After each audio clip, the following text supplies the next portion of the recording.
और revision classes है तो इसमें हम मोस्ट ऑफ द टॉपिक्स को कवर करने की और उनको टच करने की कोशिश करेंगे। जो भी इनमें इम्पोर्टेंट पार्ट हैं एग्जामिनेशन पर्पज से या एग्जामिनेशन पॉइंट ऑफ व्यू से, जो क्वेश्चंस जो यूनिवर्सिटी की तरफ से बार बार पूछे जाते रहे हैं, उन इम्पोर्टेंट टॉपिक्स को हम इसमें कवर करने की पूरी पूरी कोशिश करेंगे।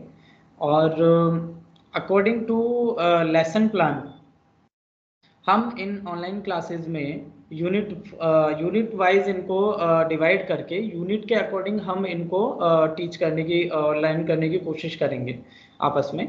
और इनमें basically unit first, unit second, unit third, इस तरह से 5 यूनिट्स हैं और 5 डेज में हम पर्टिकुलरली आज स्टार्टिंग के डे को छोड़कर डेली एक यूनिट को कंप्लीट करने की इसमें हमारी पूरी पूरी कोशिश रहेगी।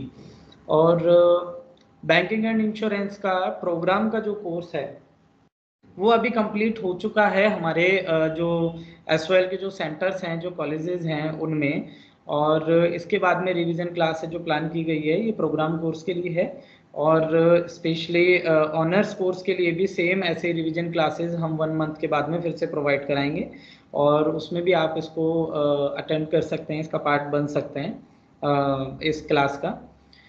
तो बेसिकली जो बैंकिंग एंड इंश्योरेंस है इसमें हम यूनिट फर्स्ट की बात करें तो इसमें बैंकिंग की definitions, type of banks, type of deposits, customer and banking relations, foreign bank का इंडिया में जो स्केल है या सेक्टर है, फॉरेन बैंक पॉलिसी है, वो सब इसमें है। और कुछ क्रेडिट इसमें सिस्टम को भी फर्स्ट यूनिट में कवर किया गया है। क्रेडिट सिस्टम को भी, कस्टमर्स के जो क्रेडिट जो उनकी नीड हैं और बैंक की जो क्रेडिट पॉलिसीज हैं इन इंडिया में वो सारे इसमें बैंकिंग रेगुलेशन एक्ट 1949 को भी इसमें डिस्क्राइब किया गया है, कवर किया गया है। और ओरिजिन ऑफ बैंकिंग में भी इसमें बैंकिंग हिस्ट्री के पार्ट को काफ़ी ज़्यादा इम्पोर्टेंस दी गई है। हिंदी में आप सभी लोग कंफर्टेबल हैं क्योंकि मैंने एसओएल की क्लासेस में ये एक्सपीरियंस किया कि जो कॉलेज जो अपने पीसीबी क्लासेस हैं, फिजिकल क्लासेस हैं, उसमें जो स्टूडेंट्स आते हैं वो बेसिकली हिंदी में या बाइलिंगुअल पढ़ना प्रेफर करते हैं बजाय अपने इंग्लिश लैंग्वेज के कम्प्लीटली, क्योंकि उनको डिफ़िकल्टीज़ होती है। और काफ़ी सारे पार्टिसिपेंट्स इसमें जुड़े भी ऐसे हैं जिनको हिंदी में नॉलेज चाहिए या हिंदी में उनको टॉपिक्स कवर करना है। तो अगर आपको कोई डिफ़िकल्टी हो तो आप बता सकते हैं, ठीक है। हम बैंक के बारे में स्टार्ट करते हैं। वैसे जो हमारी जो ऑनलाइन क्लासेस हैं बेसिकली उसमें कम्युनिकेशन नहीं होता है, ओनली वन साइडेड क्लास होती है। बट रिवीजन क्लासेस में हमारा कम्युनिकेशन इसमें स्टार्ट है, आप लोग भी अपने व्यूज़ दे सकते हैं। और फर्स्ट में हम बैंकिंग हिस्ट्री के बारे में बात करते हैं, फिर बैंकिंग अपने इसके बारे में बात करेंगे, डेफिनेशन के बारे में। तो बैंकिंग हिस्ट्री की अगर हम बात करें तो इंडिया में जो बैंकिंग की स्टार्ट मानी जाती है, पहले इंडिया के पर्पज से मैं बताऊंगा, फिर आपको बताऊंगा कि वर्ल्ड में फर्स्ट बार बैंकिंग सिस्टम कहाँ से आया था और हमारे बैंकिंग टर्म हमारे कहाँ से स्टार्ट हुई थी। इंडिया में जो बैंकिंग थी, मोस्ट ऑफ बैंकिंग वो रिलेटेड थी साहूकार सिस्टम से, सेठ और साहूकार जो सिस्टम था उससे।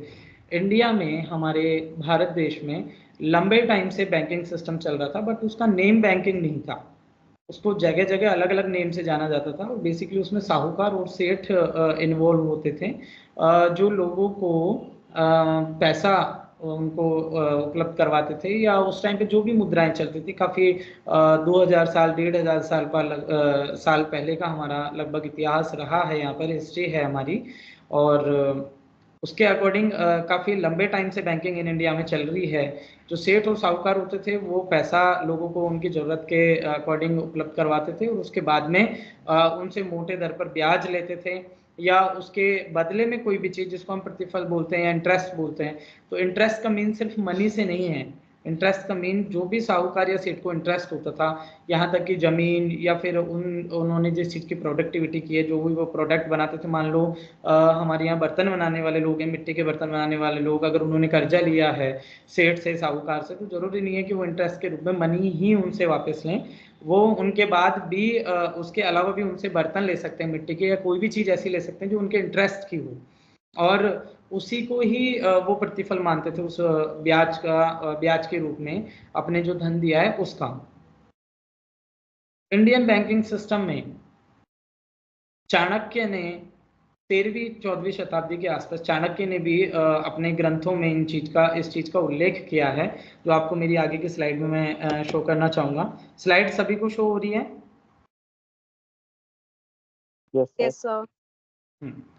तो ये जो टॉपिक है इसमें development of banking in India है, इसमें ये चीज बताई गई है कि अगर हम बैंक की बात करें, बैंकिंग हिस्ट्री की बात करें, तो 13 सेंचुरी में फर्स्ट बिल एक्सचेंज हुआ था। बिल एक्सचेंज क्या होता है आप सभी लोग जानते होंगे। बिल एक्सचेंज में नॉर्मली जो माना जाता है वो ये है कि मुझे जाना है और किसी चीज के लिए पेमेंट करना है, तो मैं यहाँ पर पैसा जमा करवा के, पैसा दे के, या फिर अपने साहूकार से एक हुंडी लिखवा लेता था, एक बिल लिखवा लेता था उनसे, और उसको दूसरे शहर में जाके दूसरे साहूकार को देता था, और वो मुझे अपनी जरूरत का पैसा या जिसे भी देना होता था उसको वो पैसा दे देते थे मेरे कहने पे। इसको हुंडी बोलते थे, और एक्सचेंज ऑफ बिल भी इसी का ही नेम है इंग्लिश में, जो अपने इंग्लिश लैंग्वेज में बात करें तो हिंदी में हुंडी बोलते थे इसको, जो हजारों सालों से इन इंडिया में, अपने यहाँ पे इंडिया में चलती आ रही है ये चीजें। और इसमें हम बात करें तो 1640 से पहले, 1640 से पहले यहाँ पर कोई भी बैंकिंग वर्ड नहीं था। बैंकिंग वर्ड जो इंट्रोड्यूस किया गया वो 1614 के बाद में, 40 के बाद में ही इंट्रोड्यूस हुआ, इसके बाद में ही अस्तित्व में आया, और इसके बाद में ही चलन में बढ़ा, ठीक है। और जो बात करते हैं अपने इसमें फर्स्ट बैंक की, अगर बोला जाए जो रिकॉर्ड में है वर्ल्ड वाइड, तो वर्ल्ड का जो फर्स्ट बैंक माना जाता है, या फर्स्ट बार बैंकिंग सिस्टम को इंट्रोड्यूस करना माना जाता है, जो रिटर्न में है, जिनके साक्ष्य मिले हैं, जिसके सबूत मिले हैं, वो है बेबीलोन में 2000 BC के आसपास बैंकिंग के लिए, ठीक है। उसमें सेविंग का, सेफ कीपिंग का, इनमें उसके प्रमाण मिले हैं, वो चीजें वहां से कलेक्ट की गई है बैंकिंग सिस्टम में, कि यहाँ भी ऐसा होता था बेबीलोन में भी। इसके बाद चाणक्य ने अपने अर्थशास्त्र में 300 BC में उन्होंने इस चीज को लिखा। चाणक्य ने डेट शायद यहाँ पर गलत मेंशन है या पता नहीं, 300 BC में चाणक्य ने अर्थशास्त्र में ये चीज डिस्क्राइब की थी, और उन्होंने इसमें जो पावरफुल जो सिस्टम था साहूकार का, सेठों का, यहाँ तक कि जमींदारी प्रथा का, उन्होंने इस चीज का पूरा उल्लेख किया कि किस तरह से जमीन को गिरवी रख करके और पैसा लिया जाता था उस टाइम पे, किस तरह से अपनी कीमती कोई भी चीज को, या हमारे कमाने की कला को, उस समय आर्ट को भी गिरवी रखा जाता था, कि अगर किसी के पास में कोई कला है कमाने की जिसके द्वारा वो अर्न कर सकता है, तो उस चीज को भी वो गिरवी रख सकता है, तो उस चीज को भी वो मॉर्गेज रख सकता है, और उसके बाद में उस मॉर्गेज के बदले में वो मनी ले सकता है, और बाद में मनी को वो वापस करके और अपनी आर्ट की जो उसकी जो पेटेंट है उसको वो वापस ले सकता है। मतलब उस टाइम पे ऐसा भी होता था कि मान लीजिए अभी जैसे बर्तन बनाने वाला ही मैंने आपको दिया था कुम्हारों का उदाहरण, अगर कोई बर्तन बनाता है तो वो अपनी इस आर्ट को भी साहूकारों के पास में गिरवी रख सकता था, तो वो जितने भी बर्तन बनाएगा और उनको सेल करेगा, तो उसके बाद में उसे जो रिटर्न मिलेगा वो उस जमींदार को देगा, या उसका एक पार्ट उसको देगा वापस। तो इस तरह का सिस्टम भी वहां पर था। फिर चाणक्य ही आगे इसमें डिस्क्राइब कर रहे हैं Indian history, Indian banking history में अगर बात करें, कि वहां मर्चेंट बैंकिंग भी थी, जिसमें वो डिपॉजिट्स को भी रिसीव करते थे, एडवांस लोन भी देते थे, और हुंडी भी इशू करते थे। तो हुंडी का मैंने आपको बताया था कि एक शहर से दूसरे शहर में जाने पर, या फिर एक साहूकार से दूसरे साहूकार को पैसा ट्रांसफर करने पर, या उसको चुकाने के लिए हुंडी लिखवाते थे, लेटर ऑफ ट्रांसफर। मैं यहाँ से जयपुर जा रहा हूँ, या मैं यहाँ से दिल्ली से बंगाल जा रहा हूँ, और वहां पर मुझे पैसों की जरूरत है, तो मैं यहाँ के साहूकार से, यहाँ के सेठ से एक लेटर ऑफ ट्रांसफर ले लेता था, जिसको हुंडी बोलते थे। और वहां जाकर मैं सिर्फ उस साहूकार को या उस सेठ को एज लाइक मर्चेंट बैंकिंग उनको ये देता था, एज लाइक चेक मैं उनको देता था, और वो मुझे रिटर्न में मनी देते थे, या मेरे कहने पे किसी और आदमी को वो मनी देते थे, तो इसको हुंडी बोलते थे। और ये चाणक्य ने भी अपने अर्थशास्त्र में लिखा है। जैन स्क्रिप्ट्स, उन्होंने भी दो बैंकर्स के नेम दिए थे, जो कि दिलवाड़ा जैन मंदिर हैं, ये राजस्थान के पाली जिले में है। दिलवाड़ा एक बहुत प्राचीन जैन मंदिर है जो राजस्थान राज्य के पाली जिले में है। वहां पर भी माउंट आबू, आप सभी लोगों ने सुना होगा, सिरोही में, पाली में माउंट आबू है। तो माउंट आबू के पास में जो दिलवाड़ा टेम्पल है, उसमें 1197 में इन इंडिया में, और राजस्थान में राजपूताना स्टेट में, उस टाइम के राजपूताना स्टेट में 1197 में और 1247 में दो बार उनको ये चीज का मिला, जिसमें उन्होंने देखा कि इंडिया में बैंकिंग सिस्टम काफी पुराना है। और उस टाइम पे वहाँ के सेठ जो साहूकार थे, वो कम्युनिटी को मनी देते थे और उनसे डिपॉजिट एक्सेप्ट करते थे, उनको रिटर्न पे करते थे, और उनसे अपने दिए हुए लोन एंड एडवांस के लिए उनसे इंटरेस्ट लेते थे। तो इस टाइप का बैंकिंग सिस्टम, एक मजबूत बैंकिंग सिस्टम अगर हम बात करें, क्योंकि अभी हम आगे पढ़ने जाएंगे इंडिया में बैंकिंग का ओरिजिन कहाँ से है, नेक्स्ट यूनिट में भी आएगा, जिसमें आरबीआई भी आएगी, या इंपीरियल बैंक ऑफ इंडिया का क्या सिस्टम रहा था 1925 में, या फिर हम बात करें कि स्टेट बैंक ऑफ इंडिया किस तरह से, कौन कौन सी बैंक्स के मर्जर के बाद में स्टेट बैंक ऑफ इंडिया बना, प्रेसिडेंसी बैंक कौन कौन थे, और प्रेसिडेंसी बैंक क्यों बने, किस लिए प्रेसिडेंसी बनाने की, बैंक बनाने की स्टार्टिंग हुई, किस लिए उनकी जरूरत हुई प्रेसिडेंसी बैंक बनाने की। तो ये सारी चीजें, और साथ में ईस्ट इंडिया कंपनी को जिन बैंकिंग सिस्टम की नीड थी, वो कौन कौन से बैंक थे, या ऐसी क्या उनकी नीड थी जिसके लिए उनको इंडिया में भी बैंकिंग सिस्टम चाहिए था पूरा एकदम कंट्रोल। तो ये सारी चीजें अभी हम आगे की यूनिटों में भी कवर करेंगे, कुछ पार्ट हम इस यूनिट में भी कवर करने जा रहे हैं। नेक्स्ट हम बात करें फर्स्ट बैंक, जो वर्ल्ड का फर्स्ट बैंक था, वो था बैंक ऑफ वेनिस। अभी मैं आपको कुछ चीजें सजेस्ट करना चाहूंगा, इसको हम अभी डिस्क्राइब करेंगे, लेकिन उससे पहले मैं सजेस्ट करना चाहूंगा, बैंकिंग एंड इंश्योरेंस जब मैं क्लास में पढ़ाने गया, तो उस टाइम पर मैंने काफी चीजें देखी, स्टूडेंट्स काफी ज्यादा भ्रमित थे, कहने का मतलब उनके पास में फैक्ट जो थे काफी सारे एकदम सही नहीं थे, ट्रू फैक्ट नहीं थे। उन्होंने उनको कलेक्ट किया था यूट्यूबर्स से, किसी की यूट्यूब वीडियो देख के, कहाँ से कभी कहाँ से उन्होंने उस चीज को कलेक्ट किया। उसमें किसी में इंडिया का फर्स्ट बैंक आरबीआई को बताया गया, किसी में इंडिया का first bank imperial bank of India को बताया गया, और किसी में वर्ल्ड के फर्स्ट बैंक का तो उनमें खैर जिक्र ही नहीं था, क्योंकि यूट्यूबर्स इतनी नॉलेज गेन नहीं कर पाते हैं। तो इंडिया का, अपने वर्ल्ड का जो सबसे पहला जो बैंक था, फर्स्ट बैंक था, वो था बैंक ऑफ वेनिस। इसको आप नोट कर लेना। और यहाँ पे जो फैक्ट हैं वो एकदम राइट फैक्ट हैं, आप इन्हीं के अकॉर्डिंग एग्जामिनेशन में अपने आंसर्स राइटिंग करके आना, यूट्यूब पे आप मत जाना इस चीज के लिए। पॉसिबिलिटीज होगी तो हमारी क्लासेस को भी हम यूट्यूब पे अपलोड कराने की कोशिश करेंगे, या फिर एक सेशन आपका बिफोर एग्जामिनेशन 2-3 आवर्स का हम एग्जामिनेशन पर्पज से, आंसर राइटिंग पर्पज से हम उसमें ले लेंगे। उसमें भी आपको बता देंगे कि किस तरह से सब्जेक्ट अप्रोच आपको करनी है, क्वेश्चन अप्रोच आपको करनी है, किस तरह से आंसर राइटिंग करने हैं। ठीक है,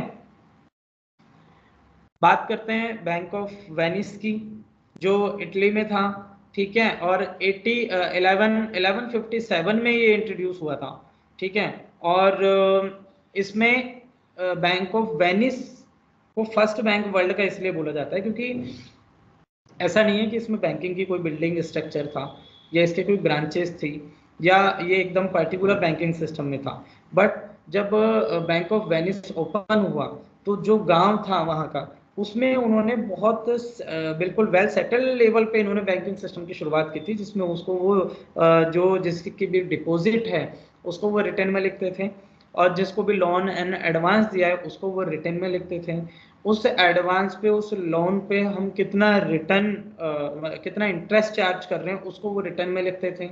और पूरा रिकॉर्ड जो उस टाइम पे पत्तों पे, या जो भी अवेलेबल था उस टाइम पे, जो उनके लिखने की थी, कपड़ों पे, पत्तों पे, जब भी जो भी अवेलेबल था उस टाइम के अकॉर्डिंग, उस पे वो उस रिकॉर्ड को मेंटेन करते थे, यहाँ तक कि पत्थरों पे भी। शिलालेखों पे भी इस चीज के काफी सारे प्रमाण मिले हैं बैंकिंग सिस्टम्स के। और इसी चीज इन्हीं प्रूफों की वजह से बैंक ऑफ वेनिस को फर्स्ट ऑथोराइज्ड बैंक डिक्लेयर माना जाता है ऑल ओवर वर्ल्ड की फर्स्ट बैंकिंग सिस्टम का फर्स्ट बैंक ये है। सेकंड, हम बात करें मॉडर्न बैंकिंग की बात करें तो मॉडर्न बैंकिंग सिस्टम स्टार्ट किया था गोल्ड स्मिथ ने, ठीक है, इंग्लिश गोल्ड स्मिथ आफ्टर 1640। ये मॉडर्न है, बट इससे पहले भी इंडिया में बैंकिंग सिस्टम था। हमने वर्ल्ड के फर्स्ट बैंक की बात की, और अगर हम इंडियन बैंकिंग सिस्टम की बात करें तो साहूकारों सेठ का था, राजाओं का था, रजवाड़ों का था, ठीक है। इसके बाद में अगर बैंकिंग वर्ल्ड की बात करें तो वो आया 1614 के बाद में, और 1640 में ही इंग्लिश गोल्ड स्मिथ ने बैंक स्टार्ट किया। हालांकि ये ज़्यादा नहीं चल पाया था, बेसिकली इनका गोल्ड का भी मतलब जो हम आज बात करते हैं, जो आज हमारे पास फंडामेंटल्स हैं गोल्ड लोन के, ये गोल्ड स्मिथ के टाइम से चले आए। हालांकि एक नेम है, बट रिकॉर्ड में ये भी चीज़ें हैं कि ये गोल्ड भी लेते थे, ये और चीज़ें भी लेते थे, ये मनी भी लेते थे, मनी के अलावा ये डायमंड वगैरह भी लेते थे। डील काफ़ी मतलब इनका ब्रॉड था, लेकिन ये ज़्यादा नहीं चल पाया था। फिर हम बात करें the first bank in India was bank of Hindustan. आपने ठग्स ऑफ हिंदुस्तान मूवी तो देखी होगी, बट बैंक ऑफ हिंदुस्तान का शायद आपने नेम नहीं सुना होगा, क्योंकि मोस्ट ऑफ यूट्यूबर्स या मोस्ट ऑफ अदर पर्सन बताते हैं कि इंडिया का first bank imperial bank of India है या प्रेसिडेंसी बैंक है, लेकिन इंडिया का फर्स्ट बैंक आपको काफ़ी सरप्राइज होगा जान के कि बैंक ऑफ हिंदुस्तान था। और 1770 में ये स्टार्ट हुआ था। हालांकि स्टार्ट इसे फॉरेनर ने ही किया था, और इंग्लिश पीपल ने इसे स्टार्ट किया था, जिसका नेम था अलेक्जेंडर एंड कंपनी, ठीक है। एक इंग्लिश एजेंसी थी कैलकाटा में। कैलकाटा में ही ये क्यों हुआ, आप सभी के फंडामेंटल इसमें क्लियर होने चाहिए, क्योंकि इंडिया में ब्रिटिश एम्पायर की जो स्टार्टिंग स्ट्रांगली जो रिकमेंडेशन थी, जो उनके लिए काफ़ी कंफर्ट जोन था, वो था बंगाल, स्पेशली वेस्ट बंगाल। तो पश्चिम बंगाल में पूरा इंग्लिश पूरा ब्रिटिश सिस्टम एस्टेब्लिश था। उन्होंने वहाँ पर हाई कोर्ट भी बना रखे थे, सुप्रीम कोर्ट भी बना रखे थे। कभी सुना है इंडिया का फर्स्ट सुप्रीम कोर्ट कलकत्ता में था? इंडिया का first supreme court of Bengal था, क्योंकि सारी चीज़ें फर्स्ट ट्राम वहाँ पे चलाई गई थी। वहीं पे उनके पोर्ट्स थे, बंदरगाह थे, क्योंकि ब्रिटिशियंस का आने जाने का रास्ता और कंफर्टेबल जोन उनका वही था। तो उन्होंने अपने बैंकिंग सिस्टम की जो शुरुआत की, या बैंकिंग सिस्टम की जो उनको नीड थी, वो भी उन्होंने वहीं से ही स्टार्ट की, कलकत्ता से। और कलकत्ता में ही उन्होंने बैंक ऑफ हिंदुस्तान नाम से एक बैंक स्टार्ट की, जो कि अलेक्जेंडर एंड कंपनी ने स्टार्ट की थी। ये भी नहीं चला था, ये बैंक भी कुछ टाइम बाद बंद हो गया था, और उसके रीजंस क्या थे उसके ऊपर भी हम डिस्कस करेंगे, क्योंकि आंसर राइटिंग के लिए आपको पता होना चाहिए कॉन्सेप्ट। आपको बाकी सारी चीज़ें बुक में मिल जाएंगी, आप पॉइंट बुक में पढ़ सकते हैं, आप डिस्क्रिप्शन बुक में पढ़ सकते हैं, बट जब आप लिखने जाओगे तो एग्जामिनेशन टाइप में आपको बुक की सारी चीज़ें एज इट इज़ याद नहीं होती। अगर आप किसी चीज़ के कॉन्सेप्ट को समझेंगे तो विद कॉन्सेप्ट वो आपको याद होगी।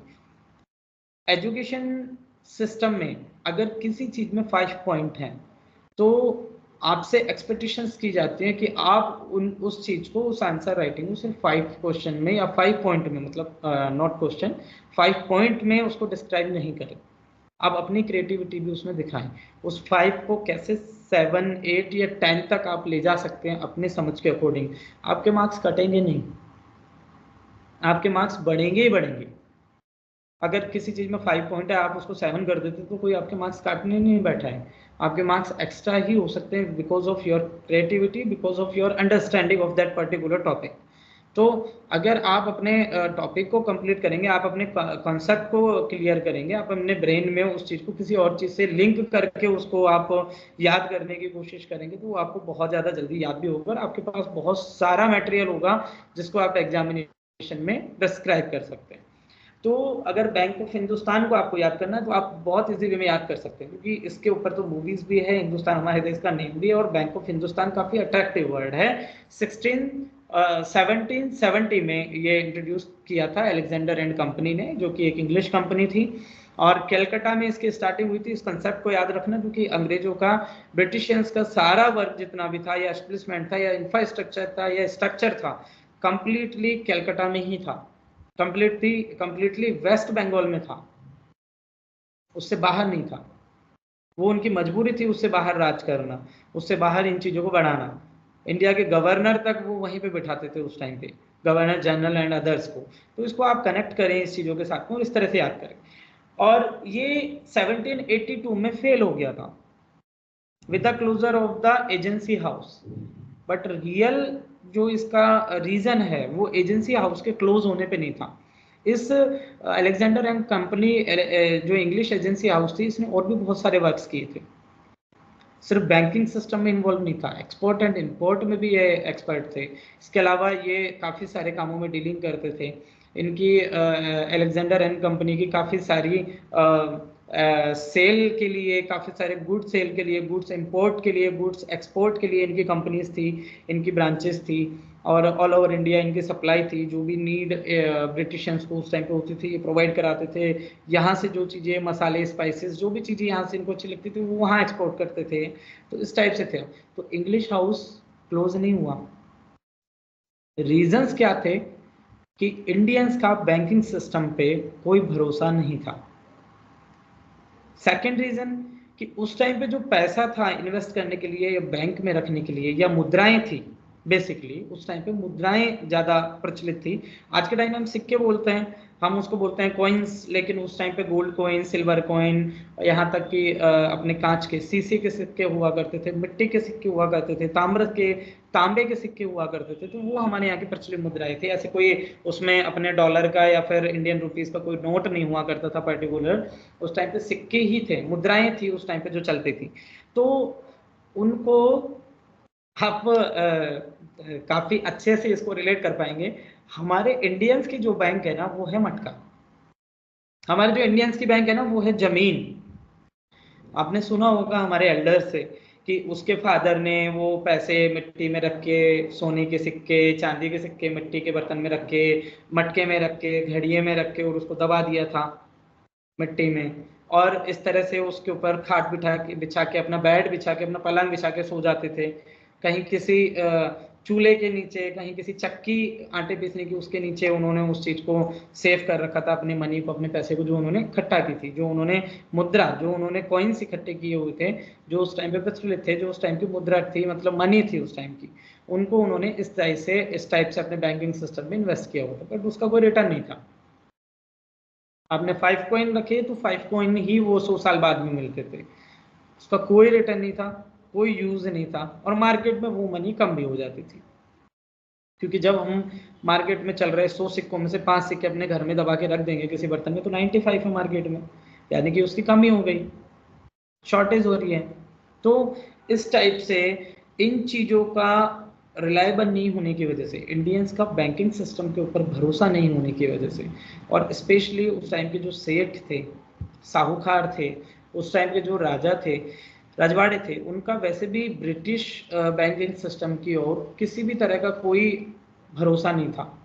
वो बिलीव नहीं करते थे इनके ऊपर कि हमारी मनी सेफ नहीं है, इसलिए हम क्यों इन्वेस्ट करें, हम क्यों जमा कराएं, हम क्यों इनसे 2 रुपए के लालच के लिए करें। और उस टाइम पे वैसे भी इंटरेस्ट रेट कितनी होगी ये आप सभी लोग समझ सकते हैं, क्योंकि हर किसी को उस टाइम पे नीड नहीं होती थी मनी की। तो बैंक ऑफ हिंदुस्तान के फेल होने का सबसे बड़ा रीजन बिलीव का था।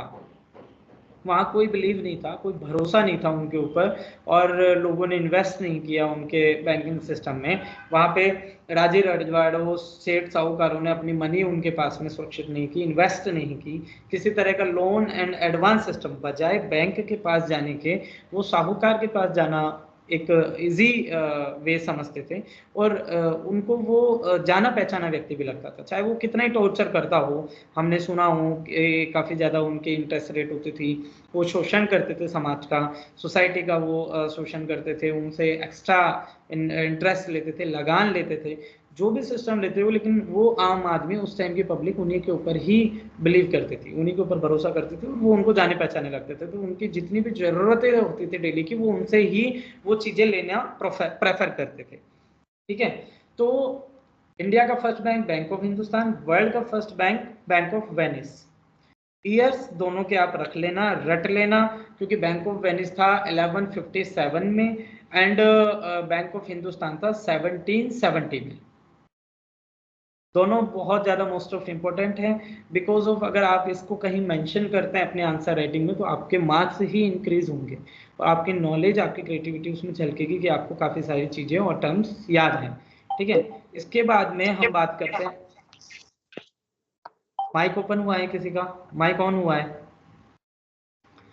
ठीक है, नेक्स्ट पॉइंट हम बात करते हैं, फर्स्ट बैंक जो सर था मॉडर्न सेंस में वो बंगाल प्रेसिडेंसी में हुआ। बैंक ऑफ बंगाल बोल लो उसे या प्रेसिडेंसी बैंक ऑफ बंगाल बोल लो। ठीक है, वो हुआ 1806 में, 1806 में। ठीक है, और bank presidency bank of Bengal, अब मैंने जो आपको एक चीज क्लियर की थी, एक कॉन्सेप्ट क्लियर किया था कि हमारे उस टाइम के इंडिया का जो अपने क्या बोलते हैं डेवलपमेंट था, बेसिकली सारा के सारा बंगाल में हुआ और स्पेशली वेस्ट बंगाल। प्लीज अपने माइक को म्यूट कर लो जो भी है।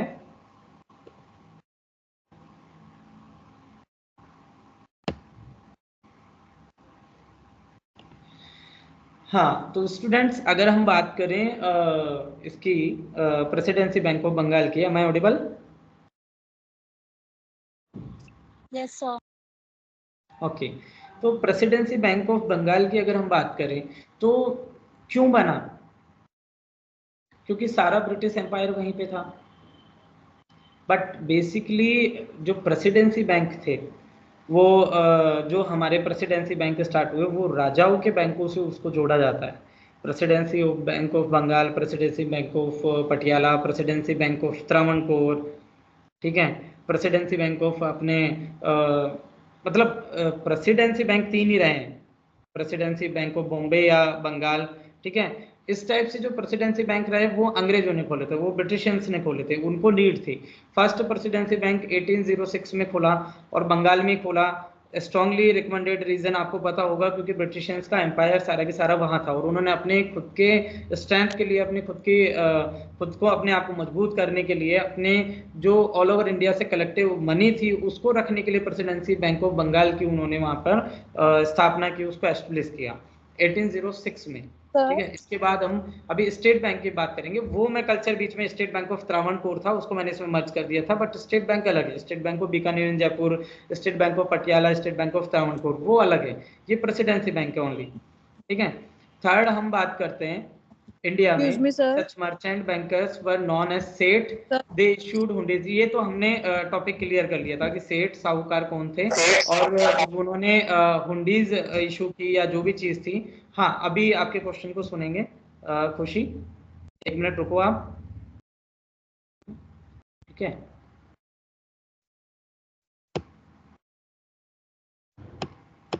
फंक्शंस ऑफ बैंक से पहले हम बैंक के डेफिनेशन एंड फंक्शंस पे बात करेंगे, डेफिनेशन पे। और 1 मिनट पे पानी वगैरह एक बार।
हाँ बोलिए दिव्या।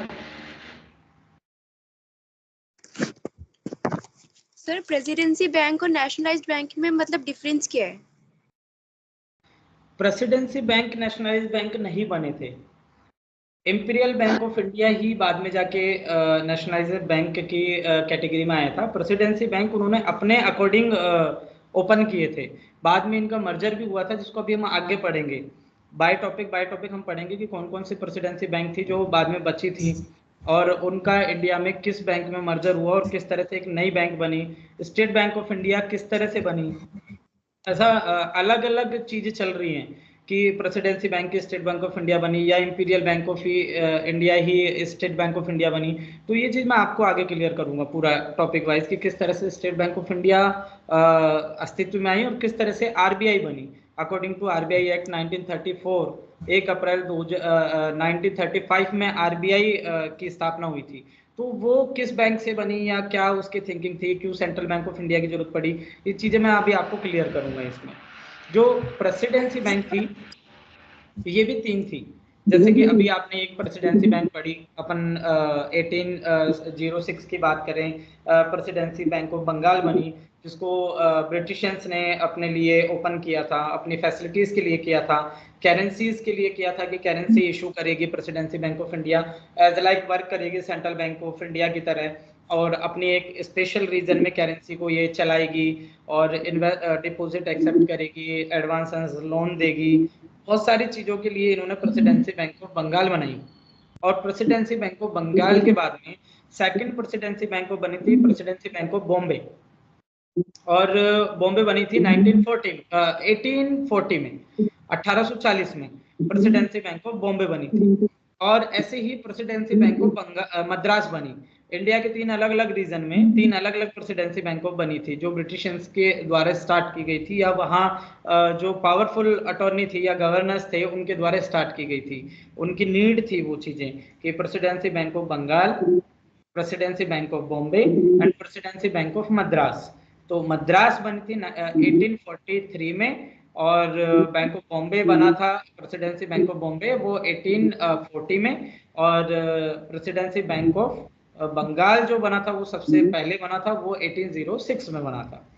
ठीक है। इनके जो वर्क थे बेसिकली उनकी नीड के अकॉर्डिंग करेंसी जब भी वो चाहते थे तो एक करेंसी मेकिंग का काम करते थे, करेंसी डेवलपमेंट का, कंट्रोल का, उसके अलावा डिपॉजिट एक्सेप्ट करने का, और लोन एंड एडवांसेस देने का। क्योंकि अभी हम बैंक के डेफिनेशन तक ही नहीं पहुंचे, अभी हम बेसिक चीज़ों पे ही एंड हिस्ट्री पे एंड ओरिजिन पे टिके हुए हैं, क्योंकि इस यूनिट का एक मेन पार्ट बैंकिंग ओरिजिन का भी है, तो हम उस पर टिके हुए हैं। अभी हम इसकी डेफिनेशन को एक नॉर्मल वे में पढ़ के देखते हैं, नॉर्मल वे में समझते हैं। According to section 5B of the banking regulation act 1949, ठीक है, बैंकिंग नियामक जो अपने अधिनियम है, एक्ट है 1949, ठीक है, बैंकिंग रेगुलेशन एक्ट, हिंदी में भी अगर बोलें तो यही बोलते हैं इसको बेसिकली, बैंकिंग रेगुलेशन एक्ट 1949 के अकॉर्डिंग, और 1949 में भी 5B जो उसका सेक्शन के अकॉर्डिंग इसकी डेफिनेशन दी गई थी कि बैंकिंग मींस एक्सेप्टिंग, मतलब क्या, मनी एक्सेप्ट करना, ठीक है, accepting for the purpose of lending और इन्वेस्टमेंट। ये ही बैंक के 2 प्राइमरी फंक्शंस भी आगे आपको क्लियर होंगे जो हैं फंक्शन में भी, और ये ही बैंक के डेफिनेशन में बैंक वो है जो एक्सेप्ट करे या डिपॉजिट एक्सेप्ट करे पूरा, अगर अपन इसको बोलें, और बैंक वो है जो उसको लैंडिंग करें, एडवांस दें, लोन दें। अगर हम इसके आंसर राइटिंग की बात करें तो फर्स्ट में आपको अपने अकॉर्डिंग बैंक की डेफिनेशन लिखनी है, अपने अकॉर्डिंग। जब भी आंसर राइटिंग की बात आएगी तो अगर आपसे पूछ ले कि व्हाट इज द बैंक या what is the definition of bank, तो आप अपने अकॉर्डिंग लिखेंगे कि भाई ऊपर सबसे पहले कि बैंक सामान्य अर्थों में अगर हम बताएं in general way, the bank ये है जो हमने देखा है कि बैंक डिपॉजिट एक्सेप्ट करते हैं, हम हमारे पैसे जमा कराने जाते हैं, वो हमें लोन देते हैं, एंड बिल्स एक्सेप्ट करते हैं या बिल पेमेंट के लिए भी यूज करते हैं अपनी जनरल लैंग्वेज में, आप जो भी बैंकिंग सिस्टम से समझते हैं। आज अगर आप किसी भी रोड पे जाएंगे आपको दोनों तरफ जितने शोरूम मिलेंगे उतने बैंक मिल जाएंगे, उतने ही बैंक एटीएम मिल जाएंगे। तो बैंक क्या है ये शायद मुझे आपको समझाने की जरूरत नहीं पड़ेगी, क्योंकि बैंक को आप प्रैक्टिकल नॉलेज से बहुत ज्यादा अच्छे ढंग से समझते हैं। आपका सभी का किसी न किसी का बैंक में जाने का हुआ है, बार बार बैंक के अकाउंट्स हैं आपके, आप ऑपरेट करते हैं, तो आप बैंक की डेफिनेशन इन अपने वे में, खुद के वे में दे सकते हैं। बाकी according to banking regulation act 1959 के अकॉर्डिंग अगर बैंकिंग का हम अर्थ निकालें तो वो है बैंकिंग मींस द एक्सेप्टिंग, ठीक है, for the purpose of lending और इन्वेस्टमेंट। इन्वेस्टमेंट या लैंडिंग के पर्पस से जो एक्सेप्ट करे वो बैंक है according to banking regulation act. Actually क्या, जिस टाइम पे बैंकिंग रेगुलेशन एक्ट आया था 1949 में, उस टाइम पे हमारे देश में काफी सारी चीजें चल रही थी। 1947 में हमारा देश इंडिपेंडेंस मिला था हमें, और हमारा देश आज़ाद हुआ था। 1949 में हमने बैंकिंग रेगुलेशन एक्ट भी लॉन्च कर दिया था। बहुत जल्दबाजी थी, हमारे जो ब्यूरोक्रेट्स थे वो बिजी थे इन चीज़ों में ही। हमारे उस टाइम तक तो ब्यूरोक्रेट्स की रिक्रूटमेंट भी प्रोसेस नहीं आई थी। उस टाइम पे आईएएस नहीं हुआ करते थे, इंडियन एडमिनिस्ट्रेटिव सर्विसेज नहीं थी, इंडियन सिविल सर्विसेज हुआ करती थी। तो हमारे पास रूल्स एंड रेगुलेशंस क्रिएट करने के लिए जो हमें ऑफिसर्स चाहिए होते थे वो भी नहीं। इसी रीजन की वजह से, अगर कॉन्सेप्ट समझे तो इसी रीजन की वजह से हमने आनंद फानंद में बैंकिंग रेगुलेशन एक्ट जो बनाया था 1949 में, उसमें हमने डेफिनेशंस को काफी लिमिटेड रखा। और उस टाइम पे कंडीशन देखेंगे तो इंडिया की कंडीशन पूरे देश की ऐसी थी भी नहीं कि हमारे लोग बैंकिंग का पूरा पर्पस समझ पाएंगे, उसके अदर फंक्शंस, उसके डेफिनेशंस को समझ पाए। बेसिक जो उसकी अवधारणा थी, उसकी जो मीनिंग थी बैंकिंग, आप समझ सकते हैं 1949 में जब बैंकिंग रेगुलेशन एक्ट आया तो ये दो वर्ड, ओनली दो वर्ड लिखने के रीजन क्या रहे इसकी डेफिनेशन, इंडियंस बैंकिंग सिस्टम में बिलीव नहीं करते थे, इंडियन बैंकिंग सिस्टम में इन्वॉल्व नहीं थे, वो बैंक में अपना पैसा नहीं रखते थे। बैंकिंग सिस्टम को बाद में जब इंडियन गवर्नमेंट के द्वारा नेशनलाइज किया गया तब जाके उसमें बूम आया, और तब जाके इंडियंस ने उसमें इन्वेस्ट करना, अपनी मनी को डिपॉजिट करना स्टार्ट की। वरना बिफोर नेशनलाइजेशन, बिना राष्ट्रीयकरण के, हमारे इंडस्ट्रियलिस्ट ही थे जो बैंक्स में पैसा इन्वेस्ट करते थे और रखते थे, डिपॉजिट करते थे, लोन लेते थे, एडवांस लेते थे। अदरवाइज आपने अभी अपने बिफोर 2000 आपने मूवीज भी देखी होंगी, तो उसमें भी आपको डकैत सिस्टम और जमींदार सिस्टम, सेठ साहूकार सिस्टम दिखाया गया होगा। इसका रीजन ये था कि नर्वस 90s तक भी और उससे पहले भी बेसिकली फोकस था सिर्फ और सिर्फ सेठ, साहूकार और जमींदारों पे, नॉट इवन बैंक पे। कोई भी अपनी मनी को बैंक में जाके जमा नहीं कराता था, सिर्फ इन्हीं चीजों की वजह से, क्योंकि उनका उनके ऊपर बिलीव नहीं था, विश्वास नहीं था। इसीलिए 1949 में हमारे पास बैंक के पास में सिर्फ दो ही वर्ड थे एज ए डेफिनेशन, कि means accepting for the purpose of lending और investment of deposit of money from the public, repayable on demand or otherwise, and withdrawal by check, draft and order or otherwise। अब अगर इसकी बात करें तो bank ने अपनी इस डेफिनेशन में 3-4 पॉइंट और क्लियर किए, जो जब हम बैंक की डेफिनेशन लिखेंगे तो उसमें अपने शब्दों में लिखेंगे, फिर उसके बाद में 1949 का एक्ट लिखेंगे, और फिर उसके बाद में उस एक्ट को डिस्क्राइब करेंगे जिस तरह से मैं आपको बता रहा हूँ उस तरह से। कि फर्स्ट वर्ड एक्सेप्टिंग था, तो एक्सेप्ट क्या करेंगे, डिपॉजिट मनी, या मनी के टर्म में कोई और दूसरी मुद्रा उस टाइम पे अगर प्रचलित थी तो इंडियंस करेंसी ही उस टाइम पे प्रचलित थी। हम नेपाल के नोट भी उस टाइम पे शायद एक्सेप्ट करते थे, मुझे नहीं पता, नेपाल में आज तक भी इंडियन नोट एक्सेप्टेबल हैं, और इंडिया में भी नेपाल के नोट उस टाइम पे चलन में हुआ करते थे, ऐसा मुझे जानकारी है, मुझे पता है। तो बाद में हम चेंज करते थे, एक्सचेंज करते थे। फिर लैंडिंग के लिए और इन्वेस्टमेंट के लिए बैंक उसको एक्सेप्ट करते थे, ठीक है।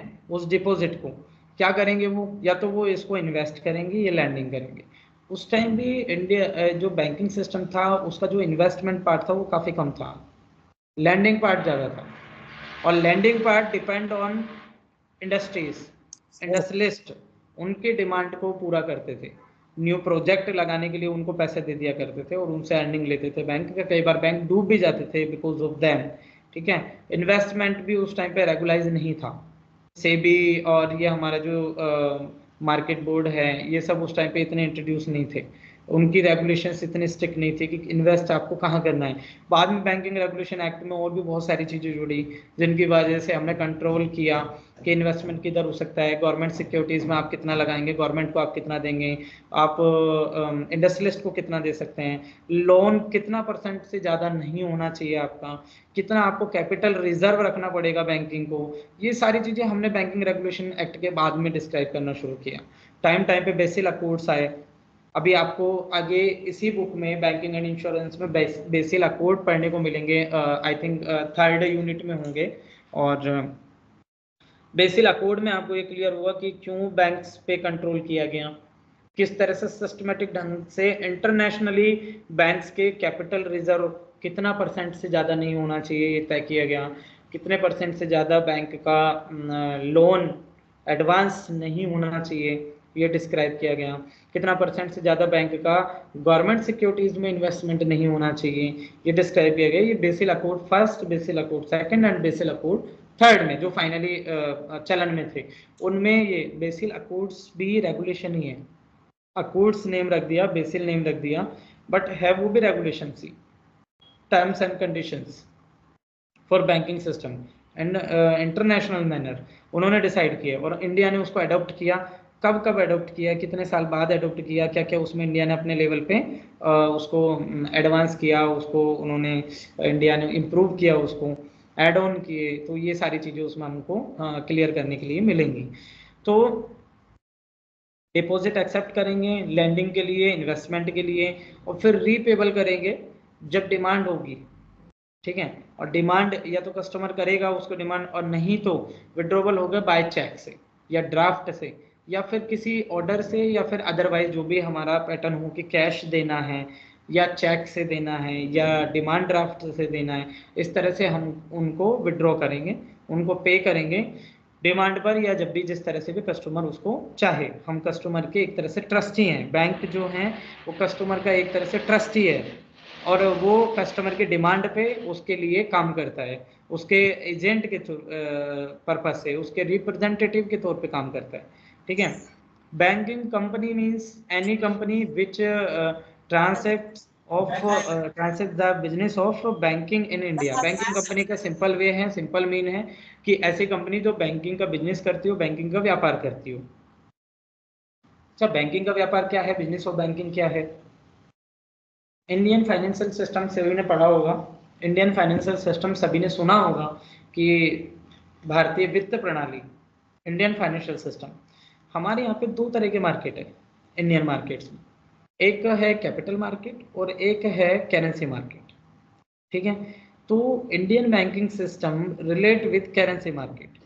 करेंसी मार्केट मतलब मुद्रा बाजार, और मुद्रा बाजार का मतलब क्या होता है, कोई समझाएगा? मैं इतने पानी पी लेता हूँ, कोई बोलेगा मुद्रा बाजार क्या आपके अंडरस्टैंडिंग में है कि मुद्रा बाजार क्या होता है, क्यों हम उसको करेंसी मार्केट बोलते हैं? इंडियन फाइनेंशियल सिस्टम के 2 पॉइंट्स हैं, first capital market, second currency market.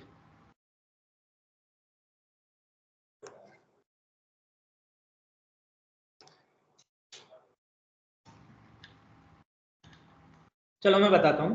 Currency market में हम सिर्फ क्या कहते हैं कैश के थ्रू ही डील करते हैं, लाइक सिर्फ मोड ऑफ पेमेंट हमारा कैश होता है या फिर करेंसी होती है, ठीक है। करेंसी मार्केट अभी आज का जो मेरी क्लासेस है उसमें आपको काफ़ी सारे फैक्ट नहीं मिलेंगे। फैक्ट मीन्स रिटर्न के लिए आपको बहुत सारी चीज़ें, क्योंकि मैं ओनली फॉर रिवीजन पर्पज से आपकी क्लासेस ले रहा था, जिसमें मैं जानना चाह रहा था कि आप लोगों ने कितना पढ़ा है, कितनी आप लोगों ने तैयारी की है, आपने कौन कौन से टॉपिक कवर किए हैं अभी तक। अगर आप, मैं मैक्सिमम होपफुल हूँ कि आप सभी लोग प्रोग्राम कोर्स के होंगे जो डिफरेंट हमारे पीसीपी सेंटर्स पे आप लोगों ने क्लास ली होगी बैंकिंग एंड इंश्योरेंस की, और वहाँ आपने एक बार कोर्स कवर कर लिया होगा, तो ये सारी चीज़ें ऑलरेडी आपकी नॉलेज में होंगी।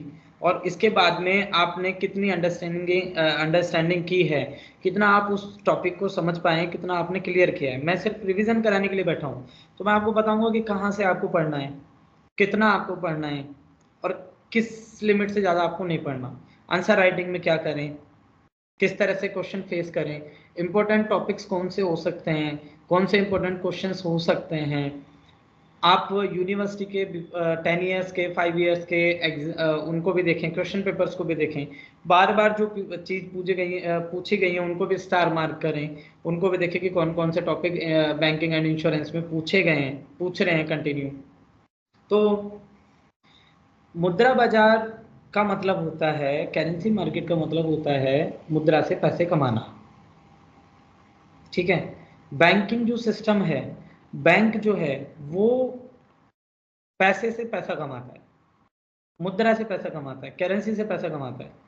क्या कोई सोच सकता है कि पैसा भी बिक सकता है?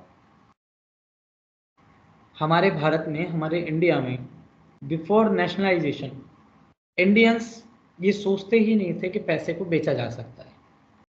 पैसा एक चीज़ है जिसको आपने अर्न कर लिया किसी भी तरह से, और उसके बाद उसको मटके में, छोटे किसी भी बर्तन में बंद करके, पैक करके, ढक्कन लगा के ज़मीन के नीचे गाड़ दो।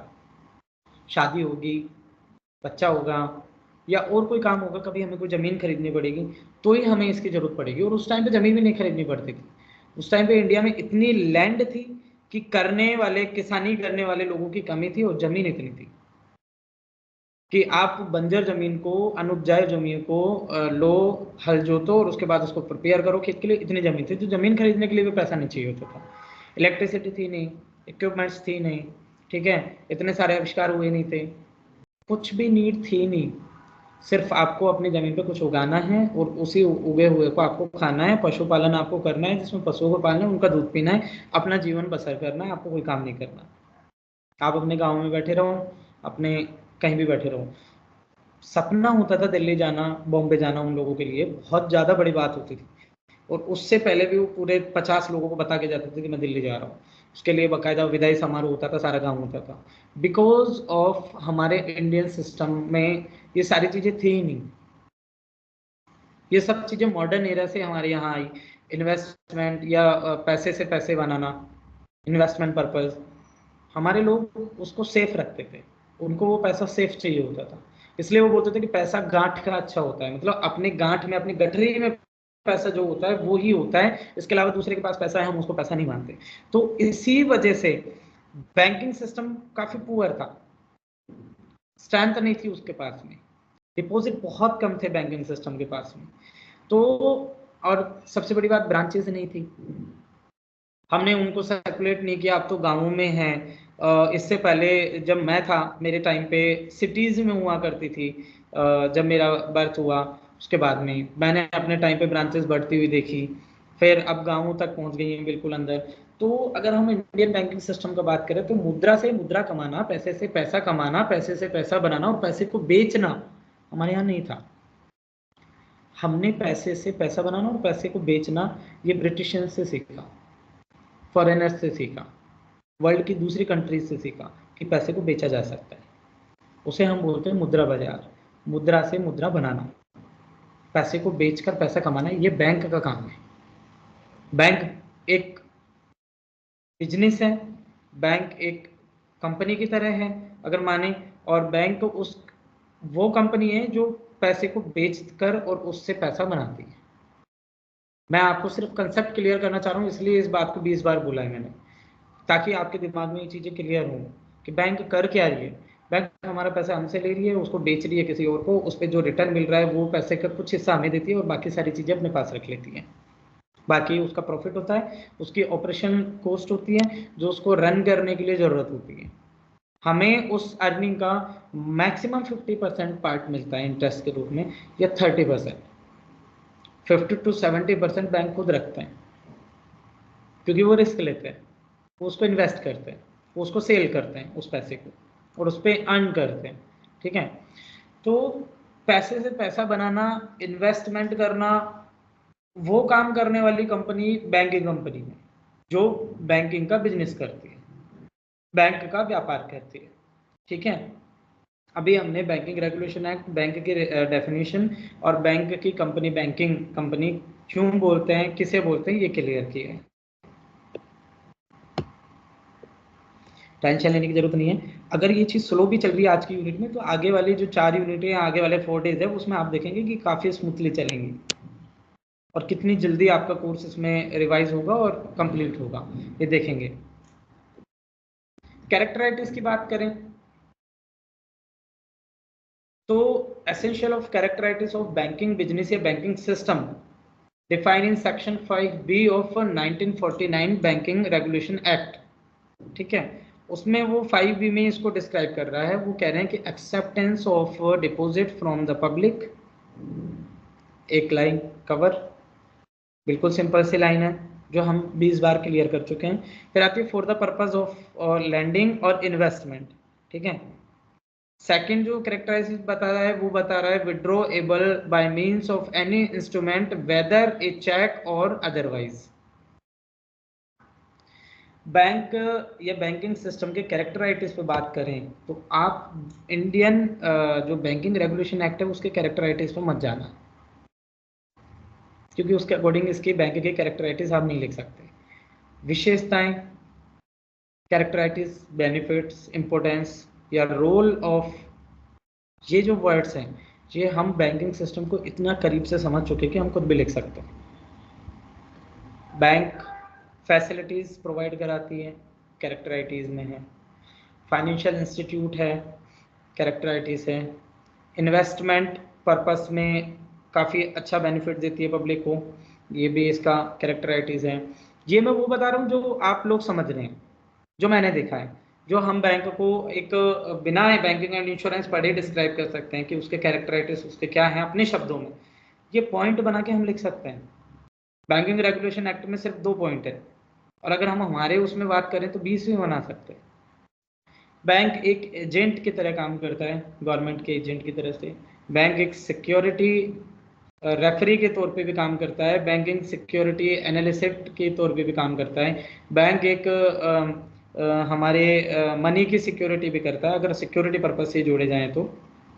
ठीक है, bank bills, pensions and other in चीज़ों को भी हैंडल करता है। ठीक है, मतलब पब्लिक सेक्टर की जो सर्विसेज हैं उनको हैंडल करता है, पॉइंट में अगर बनाए तो, और उसके बाद उसको डिस्क्राइब कर सकते हैं। ठीक है, बैंकिंग एक कंटिन्यूस प्रोसेस है, ये एक पॉइंट है। बैंकिंग एक वर्ल्ड वाइड है।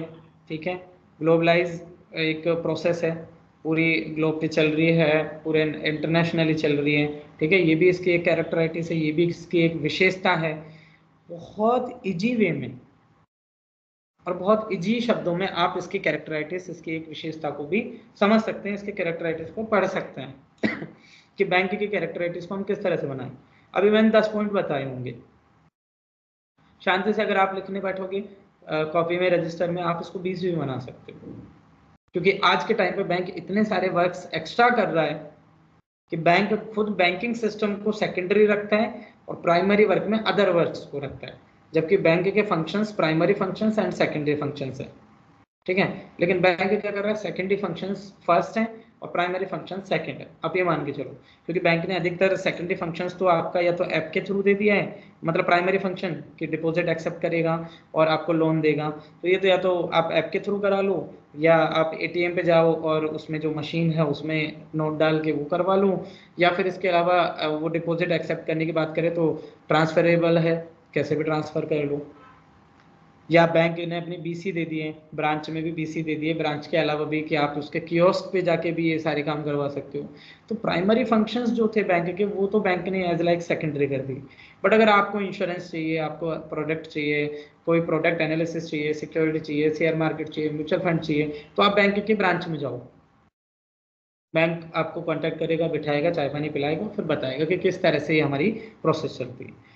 तो आजकल बैंकिंग सिस्टम को कैरेक्टराइज करने के लिए हमारे पास बहुत सारे पॉइंट हैं जो हम लिख सकते हैं। ठीक है,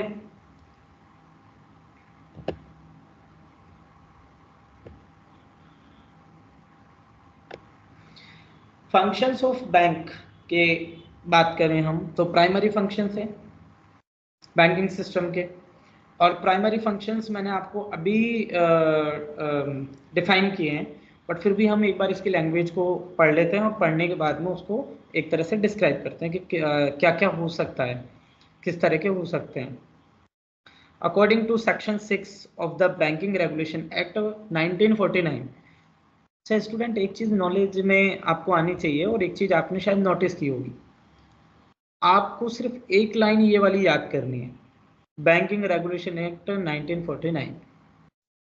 आप कैरेक्टराइटिस में, आप डेफिनेशन में, आप फंक्शंस में, ठीक है, आप यूजेस में, बेनिफिट्स में, importance of banking system in India में, the role of banking system in Indian societies, the role of banking system in Indian business prospects, किसी में भी आप बैंकिंग रेगुलेशन एक्ट 1949 को ऐड कर सकते हैं। अगर आपको धारा याद नहीं है, सेक्शन याद नहीं है, नो इशू, आप मत मर्ज कीजिए, आप मत लिखिए, आप मत नोट कीजिए उसको कि सेक्शन को, बट आप एवरीवेयर जहाँ पर भी बैंकिंग सिस्टम की बात है, बैंक की आए, बैंक कंपनी की बात आए, या बैंकिंग फंक्शंस वर्क की बात आए, वहाँ आप बैंकिंग रेगुलेशन एक्ट 1949 को लिख सकते हैं, बता सकते हैं, डिस्क्राइब कर सकते हैं। और इसमें एक चीज आपने एक नोट की होगी कि बैंकिंग रेगुलेशन एक्ट में कुछ भी है ही नहीं सिवाय दो चीज के, accepting of deposit for the purpose of lending on investment. इसके अलावा कहीं कुछ मिला? कहीं कुछ नहीं। तो इस तरह से इसको डिस्क्राइब कर सकते हैं, लिख सकते हैं, यूज कर सकते हैं हमारे पॉइंट ऑफ व्यू से। मैंने कभी एलएलबी की थी, तो जब मैंने एलएलबी की थी तो एलएलबी में एक बहुत बड़ा हमारा एक क्रेडिट स्कोर होता है केस का, हिस्ट्री का, कि कौन कौन से केस हिस्ट्री आप उसमें मेंशन कर रहे हो, और विद जजमेंट, विद आपको कोर्ट नेम, विद आपको केस नंबर, आपको सारे बताने होते थे कि ऑल इंडिया लेवल पे 49 नंबर इतना, सुप्रीम कोर्ट का इतना केस था, और ये पंकज वर्सेस ये, सेकंड पार्टी का नेम लिखना पड़ता था। तो इस टाइप से मेंशन करने पड़ते थे केसेस। तो एक एक पॉइंट के लिए और एक एक टॉपिक के लिए आपको केस हिस्ट्री देनी पड़ती थी। सुप्रीम कोर्ट के वर्डिक्स क्या है, हाई कोर्ट के क्या है, डिस्ट्रिक्ट कोर्ट के कोर्ट्स के क्या है, और इसके अलावा अगर हम बात करें तो इंडिया के जो चर्चित केस थे वो सारे आपको इसमें मेंशन करने होते थे कि भाई किस टाइप के केस हैं, क्या है। विदाउट केस स्टडी के आपको आंसर लिखने ही नहीं होते थे।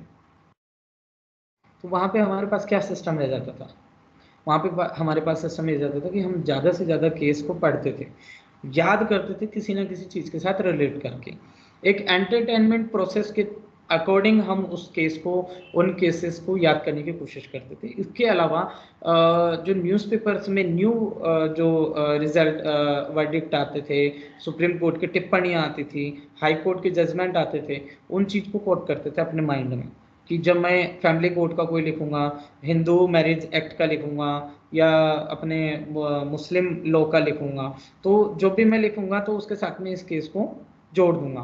तो जब भी मैं किसी चीज़ के साथ लिंक करके याद करता था तो मुझे एग्जाम पर्पज में एग्जाम टाइम पे याद आता था। अगर वर्सेस याद हैं, ईयर याद नहीं है, तो मैं उसको या तो छोड़ देता था या अपने याद करके थोड़ा बहुत आगे पीछे लिख देता था। चेक करने वाला आपकी क्रिएटिविटी को देखता है, आपके प्रेजेंस ऑफ माइंड को देखता है, आपके लिखने की हैबिट को देखता है, और आपके लिखने का मन कितना था इस पर देखता है।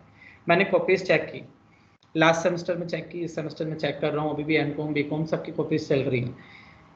कुछ बच्चे ऐसे हैं जिनको फंडामेंटल सिर्फ याद हैं, पॉइंट याद नहीं है, बट उन्होंने लिखने की कोशिश की, वो अपने बनाते हैं, क्रिएटिविटी दिखाते हैं, उनको मार्क्स देते हैं हम लोग।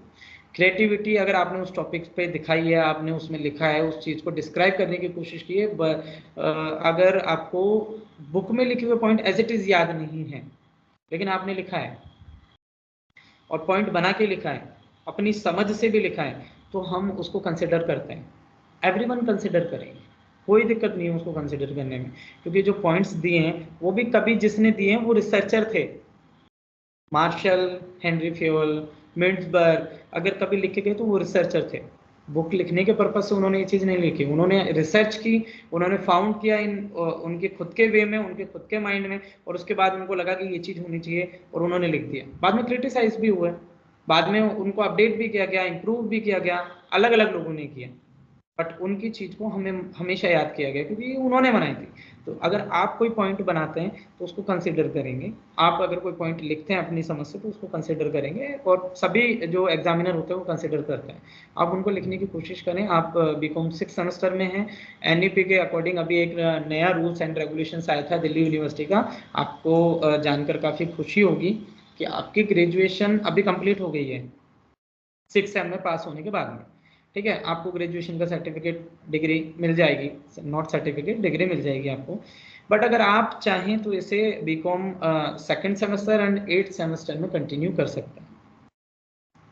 If you find research ability in your mind, अगर आप करना चाहते हैं रिसर्च, अगर आप करना चाहते हैं स्टडी आगे एज लाइक ऑनर्स, जैसे प्रोग्राम के स्टूडेंट हैं आप, और अगर आपको ऑनर्स की डिग्री चाहिए तो आप सिर्फ 1 ईयर और पढ़ लें, 7th semester and 8th semester, आपको ऑनर्स की डिग्री मिलेगी। और ऑनर्स में भी वो डिग्री मिलेगी जिसमें रिसर्च सब्जेक्ट भी होता है, business research and other market research, institution research, या जो भी हैं, एक बिजनेस रिसर्च से रिलेटेड सब्जेक्ट होगा इसमें नेक्स्ट सेमेस्टर में, 6th 7th में एंड 8th में। तो ये भी एक खुशखबरी है। तो आप अपने भी जो क्रिएटिविटी है वहाँ दिखा सकते हैं, आप अपने स्टडी को और आगे ले जा सकते हैं, अच्छे ढंग से भी पढ़ सकते हैं। तो ये भी एक अभी था, मुझे बताना सही लगा इसलिए मैंने बताया आपको। अब हम वापस से बैंकिंग फंक्शंस की ओर आ जाते हैं। तो according to section 6 of the banking regulation act 1949, the primary function of bank are acceptance of deposit and lending of fund. ये मैं आपको 2 या 3 बार बता चुका कि बैंक डिपॉजिट एक्सेप्ट करते हैं और फंड को लैंडिंग करते हैं, एडवांस पे करते हैं, लोन देते हैं। ये बैंक का प्राइमरी फंक्शन है। अब प्राइमरी फंक्शंस में भी अगर आप लिखना चाहें तो काफ़ी बड़े बड़े पैराग्राफ लिख सकते हैं आप इसमें। हाँ अनुराग बताइए। और मैं पूछना चाह रहा हूँ, उसका सिलेबस मिलेगा जो आप बता रहे हैं कि इसका क्या सिलेबस जो आप 4th ईयर का सिलेबस बता रहे हैं वो कहाँ से मिलेगा सर? हाँ अभी उसका इम्प्लीमेंट हुआ है। अभी लास्ट 15 डेज में ही मैंने यूनिवर्सिटी की तरफ से वो लेटर रिसीव किया है, जिसमें अलाउ किया गया है स्टूडेंट्स को, प्रोग्राम के स्टूडेंट्स को भी, कि 7th एंड 8th सेमेस्टर में वो अपने आप को एनरोल करवा सकते हैं। इसका अभी सिलेबस क्या उन्होंने डिसाइड किया है अकॉर्डिंग टू ऑनर्स या अकॉर्डिंग टू अदर जो वो रिसर्च एबिलिटी के अंतर्गत डाल रहे हैं एनईपी में, वो जैसे ही एकेडमिक काउंसिल में पास होता है और हमें मिलता है उसके बाद में हम आपको प्रोवाइड करा देंगे। डीयू की साइट पे मिल जाएगा, एक बार सर्च करके देखना। वैसे अभी इसका सिलेबस डिसाइड नहीं हुआ है मेरे हिसाब से, अभी इसको डिक्लेयर किया गया है और जल्दी इसका सिलेबस डिसाइड करेंगे और फिर अकॉर्डिंग टू दैट वो अपने एडमिशन प्रोसेस स्टार्ट कर देंगे। ठीक है, बट एक गुड थिंग है जो उन्होंने स्टार्ट की तो मैंने आपको बता दिया है।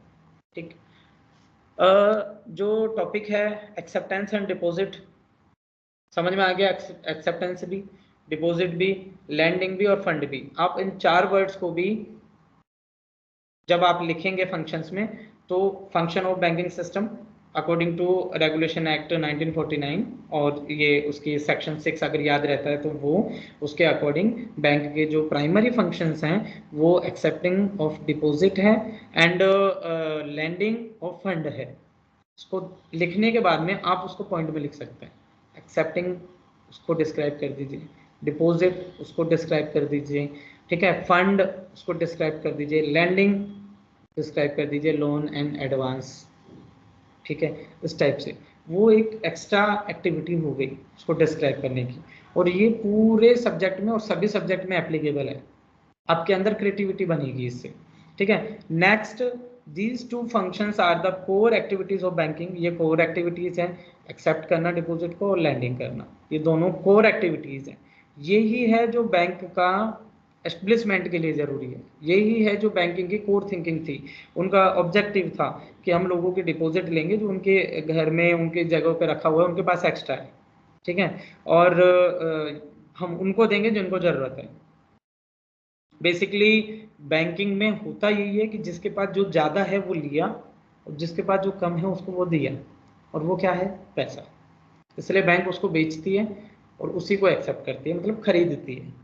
बैंक खरीद रही है, उसके पे में इंटरेस्ट दे रही है, ठीक है, बैंक बेच रही है, उसके बदले में रिटर्न ले रही है, इंटरेस्ट ले रही है। तो उसको खरीदने और बेचने के सिस्टम से banking is the business of currency, banking is the business of banking, यही वर्ड है। बट इसमें डिस्क्राइब नहीं करते वो कि बैंकिंग किस चीज़ का बिजनेस है। बैंकिंग इस चीज़ का बिजनेस है, करेंसी मार्केट है बैंकिंग टोटली। फिर हम बात करते हैं इसमें ये हो गई line, these 2 functions are the core activities of banking. Beside these 2 functions, a commercial bank perform a variety of other functions which can be categorised into broad categories, namely agency और representative functions, second general utility functions. ठीक है,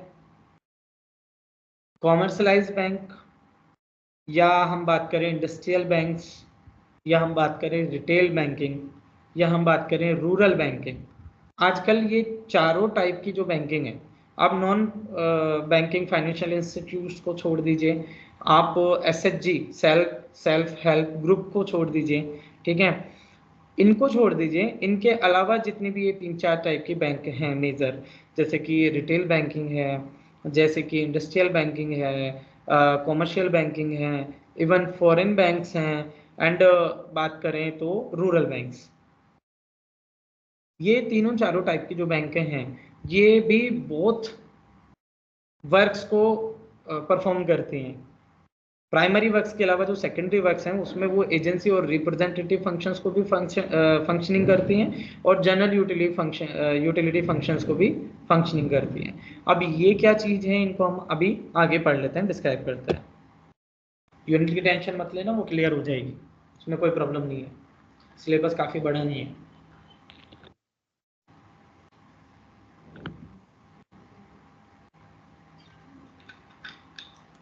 SOL के material में आपके understanding purpose से beyond syllabus भी काफ़ी सारी चीज़ें हैं।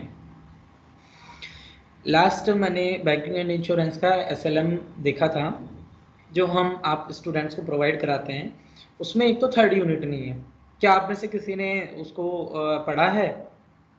मेरी क्लास में जो आते थे ANDC कॉलेज में, उनको तो क्लियर है सबको, उनको तो पता है कि उसमें 3rd यूनिट नहीं है, बट आप लोग जो जाते थे कहीं पे भी, वहाँ आपने पढ़ा होगा, देखा होगा कि उसमें 3rd यूनिट नहीं है।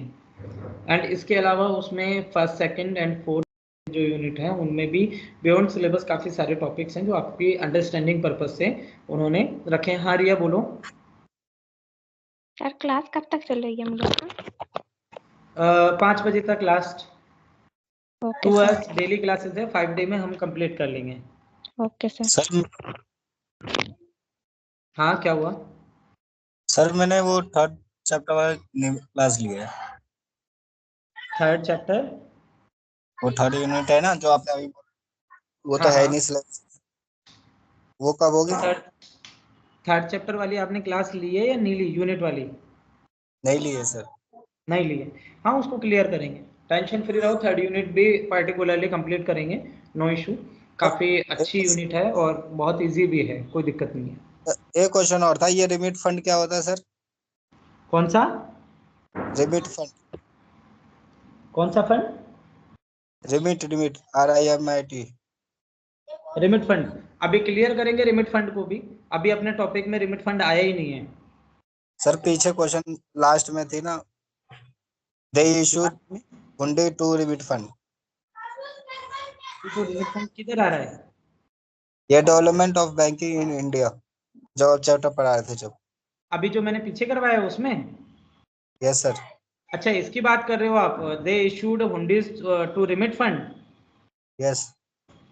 हुंडीज जो दी जाती है उसका मैंने आपको कंसेप्ट अभी क्लियर कराया था कि हुंडीज जो बेसिकली जो दी जाती हैं, जैसे कि हुंडी एक इंडिया में चली आ रही है सेठ और साहूकार वाले टाइम से कंटिन्यू, जिसमें सेठ और साहूकारों से लोग दूसरे शहरों में जब जाते थे तो हुंडी लिखवा के ले जाते थे, और हुंडी जब लिखवा के लेके जाएंगे तो दूसरे शहर में जिस साहूकार को जाके हुंडी देंगे, वो साहूकार उस हुंडी को एक्सेप्ट करके उसको पैसा दे देगा। बाद में वो हुंडी जो मतलब जो लेटर ऑफ ट्रांसफर है या लेटर ऑफ जो रिकमेंडेशन है उसको वो वापस उस साहूकार को देगा, तो वो टोटल रिमिट फंड कहलाता था। टोटल इनका आपस में साहूकारों का जो लेन देन होता था फंड्स का। Okay sir, thank you. First जो सेकेंडरी फंक्शन है बैंकिंग का वो आएगा इसमें collection agency and representative functions, ठीक है।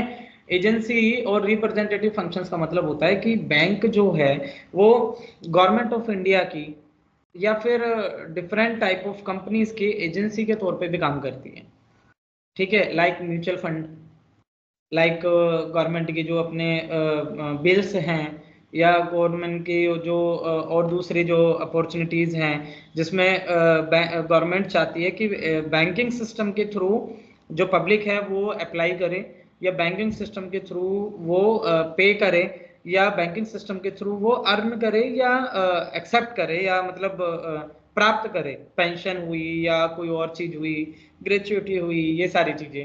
तो बैंक रिप्रेजेंटेटिव पब्लिक की तो है ही, bank representative government of India की या फिर दैट पर्टिकुलर कंपनी या पर्टिकुलर सर्विस की भी एजेंसी है या रिप्रेजेंटेटिव है।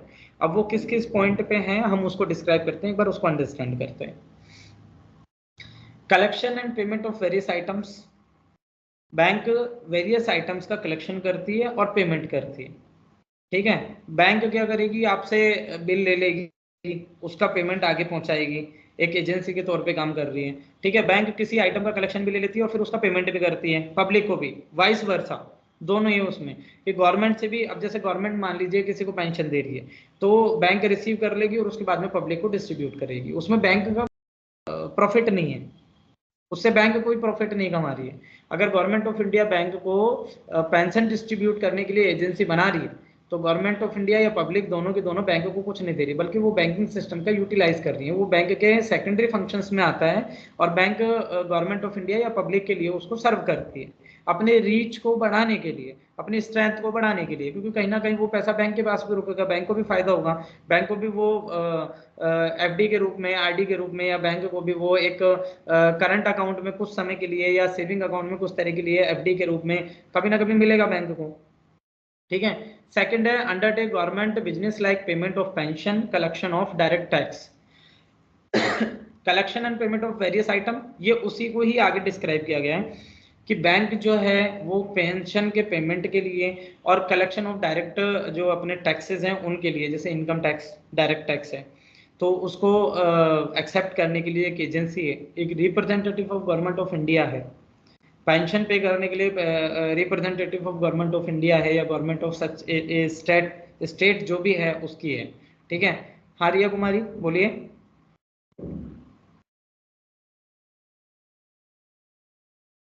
एनी क्वेश्चन रिया? ठीक है, आगे बढ़ते हैं। हाँ बताओ। ओके सर जो बोले फिर एजेंसी और रिप्रेजेंटेटिव फंक्शन का फिर से एक बार समझा दीजिए। एजेंसी और इसका रिप्रेजेंटेटिव।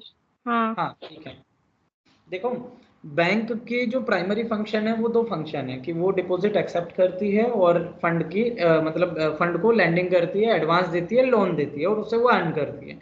जो सेकेंडरी फंक्शन है वो बैंक एक एजेंसी की तरह काम करती है और एक रिप्रेजेंटेटिव की तरह काम करती है। बैंक रिप्रेजेंटेटिव पब्लिक की भी है, जो हम जो अकाउंट होल्डर है, public means account holder, account holder है उसके रिप्रेजेंटेटिव के रूप में भी काम करती है कि उससे जो टैक्स वगैरह है वो कलेक्ट कर लेगी, इनडायरेक्ट टैक्सेस जैसे कि इनकम टैक्स हुआ वो टैक्स डिडक्शन एट सोर्स कर लेती है, अकाउंट में डिडक्ट कर लेती है और गवर्नमेंट ऑफ इंडिया को पे कर देती है। दूसरी तरफ ये एक एग्जाम्पल है सर, दूसरी तरफ गवर्नमेंट ऑफ इंडिया अपनी पेंशन हुई, किसी भी तरह की हेल्प ऑफ इंडिया वो अकाउंट में देती है। जैसे कि मान लीजिए आज ट्रेन एक्सीडेंट हो जाता है किसी का, कभी भी हुआ है, जिनका भी पहले हुआ है, तो गवर्नमेंट ऑफ इंडिया जब डिस्ट्रीब्यूट करती है तो बैंकिंग चेक के थ्रू डिस्ट्रीब्यूशन करती है।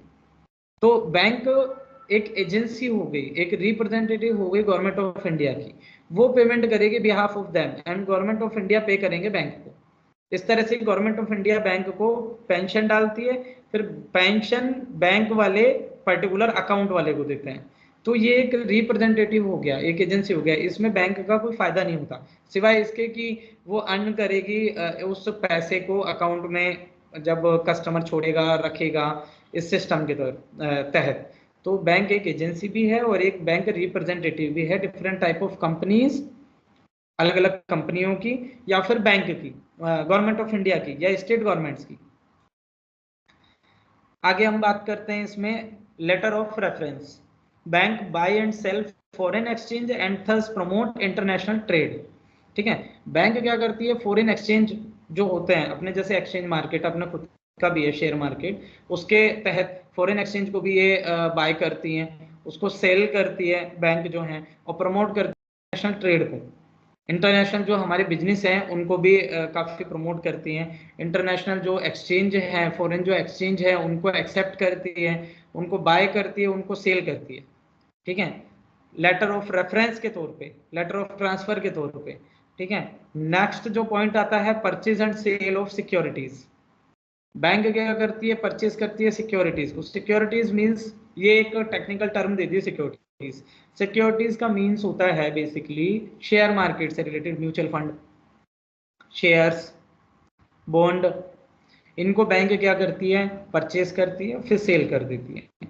मतलब अभी हम जिन फंक्शंस पे जा रहे हैं बैंक में, वो फंक्शंस बैंक के लेंडिंग से रिलेटेड नहीं होकर के डिफरेंट हैं। भाई बैंक के पास पैसा है हमारे डिपॉजिट का, अब बैंक उसको क्या करेगी, दो भागों में बांटेगी। पहला, लोन एंड एडवांस के तौर पे मुझे कितना अमाउंट पे करना है, और second, investment.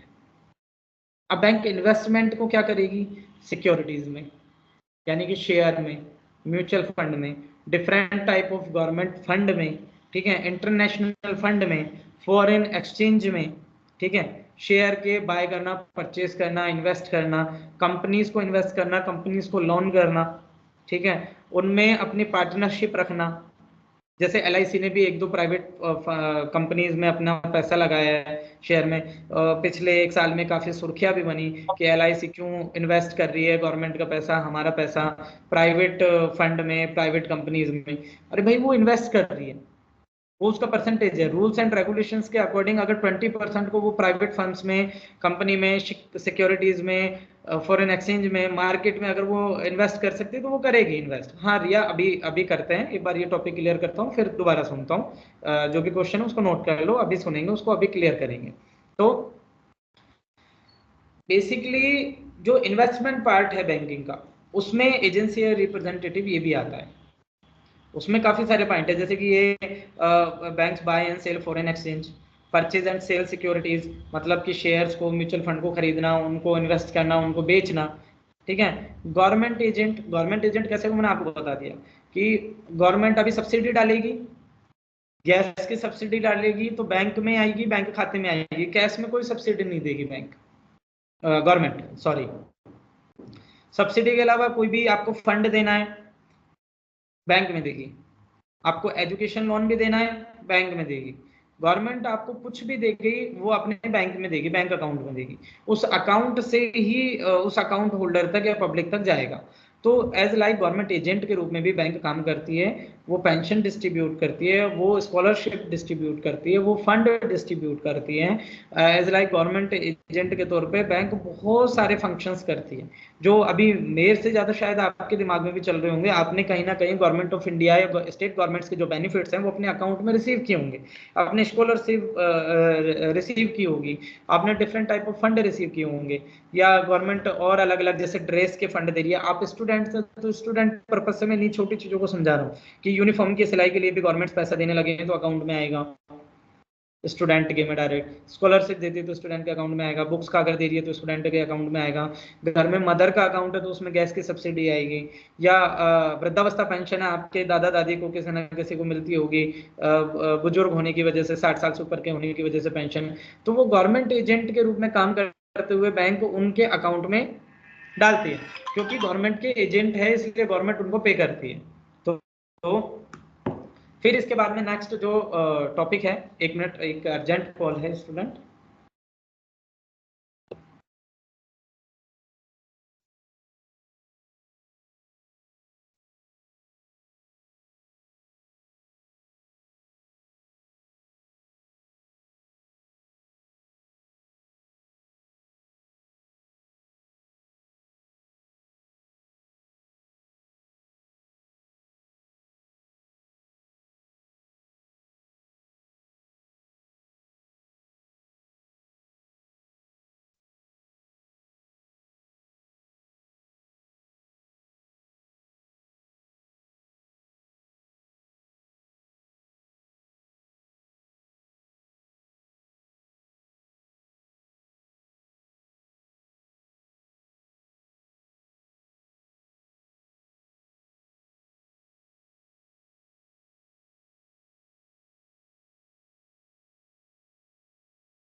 Yes students, continue करते हैं।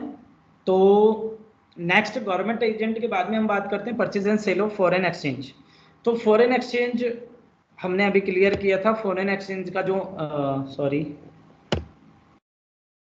फॉरेन एक्सचेंज का जो मीन है, तो बैंक क्या करती है, फॉरेन एक्सचेंज फॉरेन करेंसीज को बाय करती है, परचेज करती है और उसके बाद में उन्हीं को सेल कर देती है। अब मान लीजिए डॉलर है, इंडिया में कोई फॉरेनर आया घूमने के लिए, तो वो डॉलर को रुपये में चेंज करवाएगा, एक्सचेंज करवाएगा। तो बैंक के पास में वो डॉलर आएगा और उसके बाद में उस डॉलर को बैंक वहां पे वापस से सेल करेगी और अपने इंडियन करेंसी खरीद लेगी। तो exchange of money, exchange of currency foreign exchange बोलते हैं। Exchange of money, exchange of currency, इसको फॉरेन एक्सचेंज बोलते हैं। तो इसको परचेज करना, इसको सेल करना, इसको मेंटेन करना, इसको कंट्रोल करना, ये सब भी बैंकिंग फंक्शंस हैं, सेकेंडरी फंक्शंस, इसमें भी इसको इंक्लूड किया गया है। ठीक है। ट्रस्टी एंड एग्जीक्यूटर, तो ट्रस्टी के तौर पे भी बैंक काम करती है। बैंक हमारी ट्रस्टी है, जैसे कि हमने कोई जमीन उसके पास में गिरवी रख दी, गोल्ड गिरवी रख दिया, मॉर्गेज रख दिया, तो उसके ट्रस्टी, उसके यूजर्स की जो मालिक है उस टाइम पे, जो ट्रस्टी है, उसकी रखवाली करने वाली है, वो बैंक है। कई केस जब मैंने एलएलबी की थी तो मैंने इस टाइप के देखे थे कि बैंक ने कुछ जैसे कस्टमर ने किसी प्रॉपर्टी को मॉर्गेज रखा बैंक के पास में, और कस्टमर अपने किसी दूसरे शहर में चला गया उस लोन अमाउंट को एक्सेप्ट करने के बाद में। अब वो प्रॉपर्टी बैंक के पास मॉर्गेज रखी है, लेकिन उसके सार संभाल की जिम्मेदारी बैंक की रहेगी। बैंक एज लाइक ट्रस्टी है उसका, बैंक उसको बेच तो नहीं सकता, ट्रस्टी कभी बेचते नहीं है, ट्रस्ट कभी किसी चीज को, अपनी जमीन को बेच नहीं पाएगा। उसके लिए पूरी मीटिंग प्रोसेस और उसके बाद में डिस्ट्रिक्ट एडमिनिस्ट्रेशन को उसमें इन्वॉल्व करना पड़ता है। एक उसकी टिपिकली एक उसकी लीगल प्रोसेस होती है।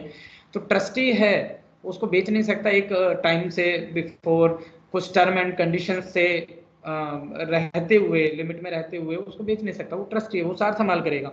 जब वो आएगा कस्टमर और वो अगर उनको पे कर रहा है, इंटरेस्ट टाइम टू टाइम सारी चीजें पे कर रहा है, टर्म्स में है, कंडीशंस में है, तो बैंक उसकी सिक्योरिटी करेगी, बैंक उसकी सार संभाल करेगी और एज लाइक ट्रस्टी बिहेव करेगी बैंक उसकी प्रॉपर्टी के लिए या उसकी डिपॉजिट जो भी चीज है उसके लिए। तो बैंक ट्रस्टी भी है, एग्जीक्यूटर भी है, सेम। और इसके बाद है रिमिटेंस ऑफ मनी।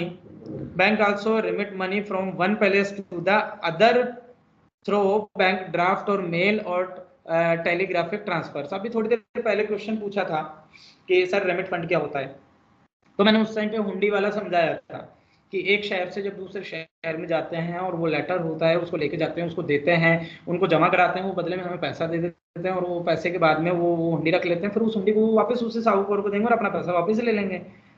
तो ट्रांसफर ऑफ मनी ये बैंक के सिस्टम का सेकेंडरी फंक्शन है, मेन फंक्शन है, जिसमें बैंक मनी को रिमिट करती है from one place to the other place through bank draft. Bank draft means हुंडी।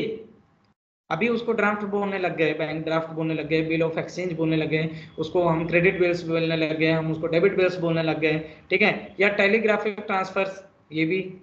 तो सेम चीजें मनी के ट्रांसफर का काम है, वो ये करते हैं। तो एजेंसी एंड रिप्रेजेंटेटिव फंक्शंस में हमने collection and payment of various item पढ़े, हमने undertake government business like payment of pension, collection of direct tax पढ़ा, लेटर ऑफ रेफरेंस पढ़ा जिसमें फॉरेन एक्सचेंज को बाय करना, सेल करना, प्रमोट करना इंटरनेशनल ट्रेड को। तो इसमें हमने मनी को, करेंसी को परचेज करना, फॉरेन करेंसी को, और उसके बाद में उसको सेल करना या डिस्ट्रीब्यूट करना या देना या उसका आदान प्रदान करना या उसका ट्रांसफर करना, इस पॉइंट के अंतर्गत आता है। ठीक है। Purchase and sale of securities clear हो गई, गवर्नमेंट एजेंट जो है उसमें क्लियर हो गया, purchase and sale of foreign exchange इसमें हमने क्लियर कर लिया, ट्रस्टी एंड एक्सिक्यूटर अपने remittance of money, bank also remit money from one place to the other place, ये भी हमने क्लियर कर लिया। Next, general utility functions.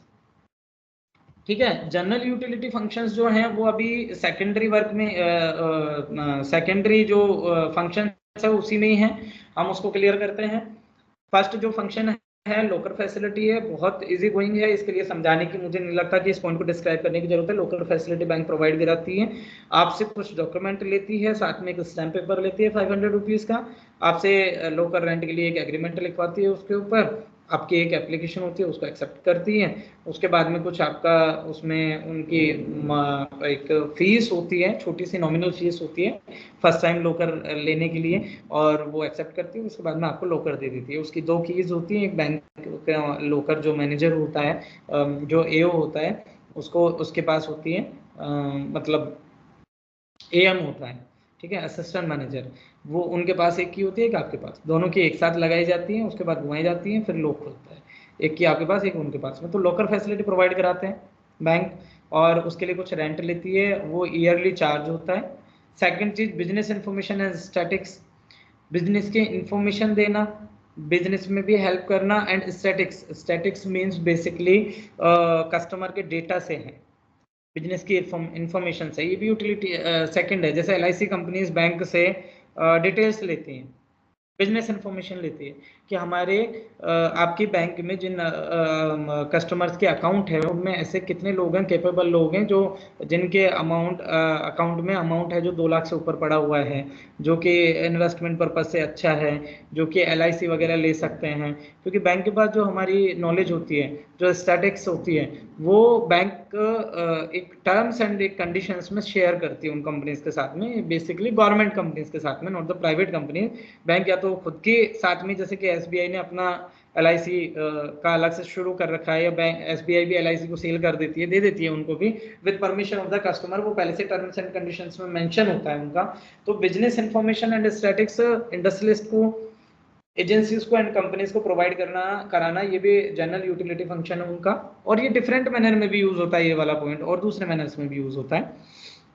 Help in transportation of goods, railway का जो गुड ट्रांसफर होता है उसमें भी इनकी बड़ी भूमिका होती है बैंक की, ठीक है।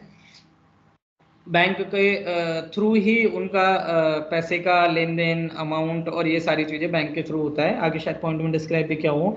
बिग बिजनेसमैन और industrialist after considering consigning good to their retailers send the railway receipt to the bank, ठीक है। कंसाइनमेंट को क्या करेंगे, वो जो बड़े बिजनेसमैन है वो रेलवे में या अपने लॉजिस्टिक्स में जहां पे भी उस कंसाइनमेंट को अपलोड करेंगे, उस अपलोड करने के बाद में उसकी जो कीमत का जो वो होगा वो बैंक को सेंड कर देते हैं, ठीक है।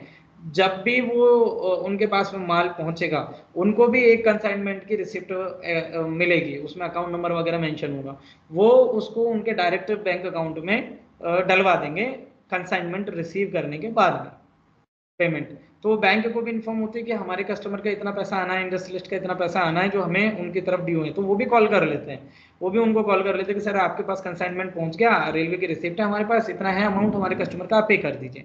तो ये फैसिलिटीज भी बैंक अवेलेबल कराती है ऑन डिमांड, या बड़े इंडस्ट्रियलिस्ट को, जिनके साथ जिनके पर्पज से केवल पर्टिकुलरली बैंक उन्हीं के लिए होती है।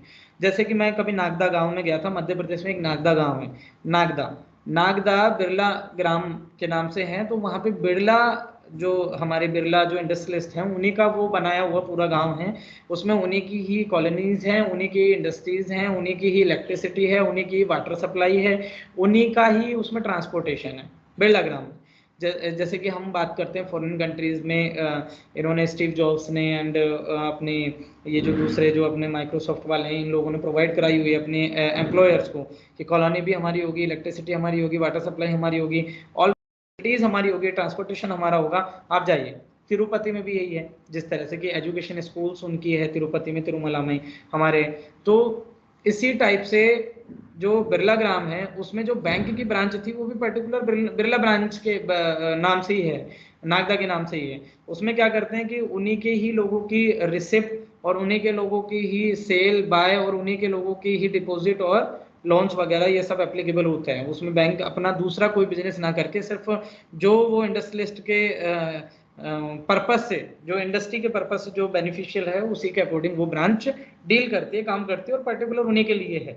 जिस तरह से एक एग्जांपल और दे देता हूं इसका, अमूमन सारी लेजिस्लेटिव असेंबलीज में, विधानसभाओं में एक ब्रांच होती है, या तो वो पंजाब नेशनल बैंक की होंगी या स्टेट बैंक ऑफ इंडिया की होगी। वो ब्रांच केवल उस लेजिस्लेटिव असेंबली में जितने भी एमएलएज होते हैं या पॉलिटिशियंस होते हैं, केवल उन्हीं के ही अकाउंट होता है, केवल उन्हीं का ही डिपॉजिट होता है, उन्हीं का इन्वेस्टमेंट होता है, उन्हीं की पेंशन होती है, उन्हीं की सैलरी होती है, और उन्हीं को ही दिया जाता है, और उन्हीं का ही एक्सेप्ट होता है। और उन्हीं को ही देते हैं। तो ये पर्टिकुलर यूज लाइक एक डिमांड पे हो गया, लेजिस्लेटिव असेंबली की डिमांड पे बैंक ने उनको ये फैसिलिटी प्रोवाइड कराई। ऐसे ही मैंने आपको बिरला ग्राम का उदाहरण दिया कि बिरला ने गांव बसाया हुआ है वहां नागदा में, तो उनके लिए भी इस तरह की फैसिलिटीज हैं। तो ऐसे ही सम इंडस्ट्रियलिस्ट को ये इंडस्ट्रियलिस्ट को ये इस तरह से अवेलेबल कराते हैं, ठीक है। और कंसाइनमेंट की वैल्यू है जो वो पेमेंट बैंक कर देती है, बैंक पेमेंट एक्सेप्ट कर लेती है, दोनों ही कंडीशन होती है। बैंक पेमेंट भी करती है on behalf of industrialist, that particular hundi, bills, receipt, demand draft, ये चेक के थ्रू, या एक्सेप्ट भी करती है, ठीक है। Acting as a referee, next point, if desired by the customer, the bank can be referee. Example, who could be referred by the third parties for seeking information regarding the financial position of the customer. मैंने ये point आपको first point में भी बताया था कि business information and static में bank क्या करती है। सेम इसको इन्होंने ये किया कि एक्टिंग एज ए रेफरी की तरह बैंक रिएक्ट करती है।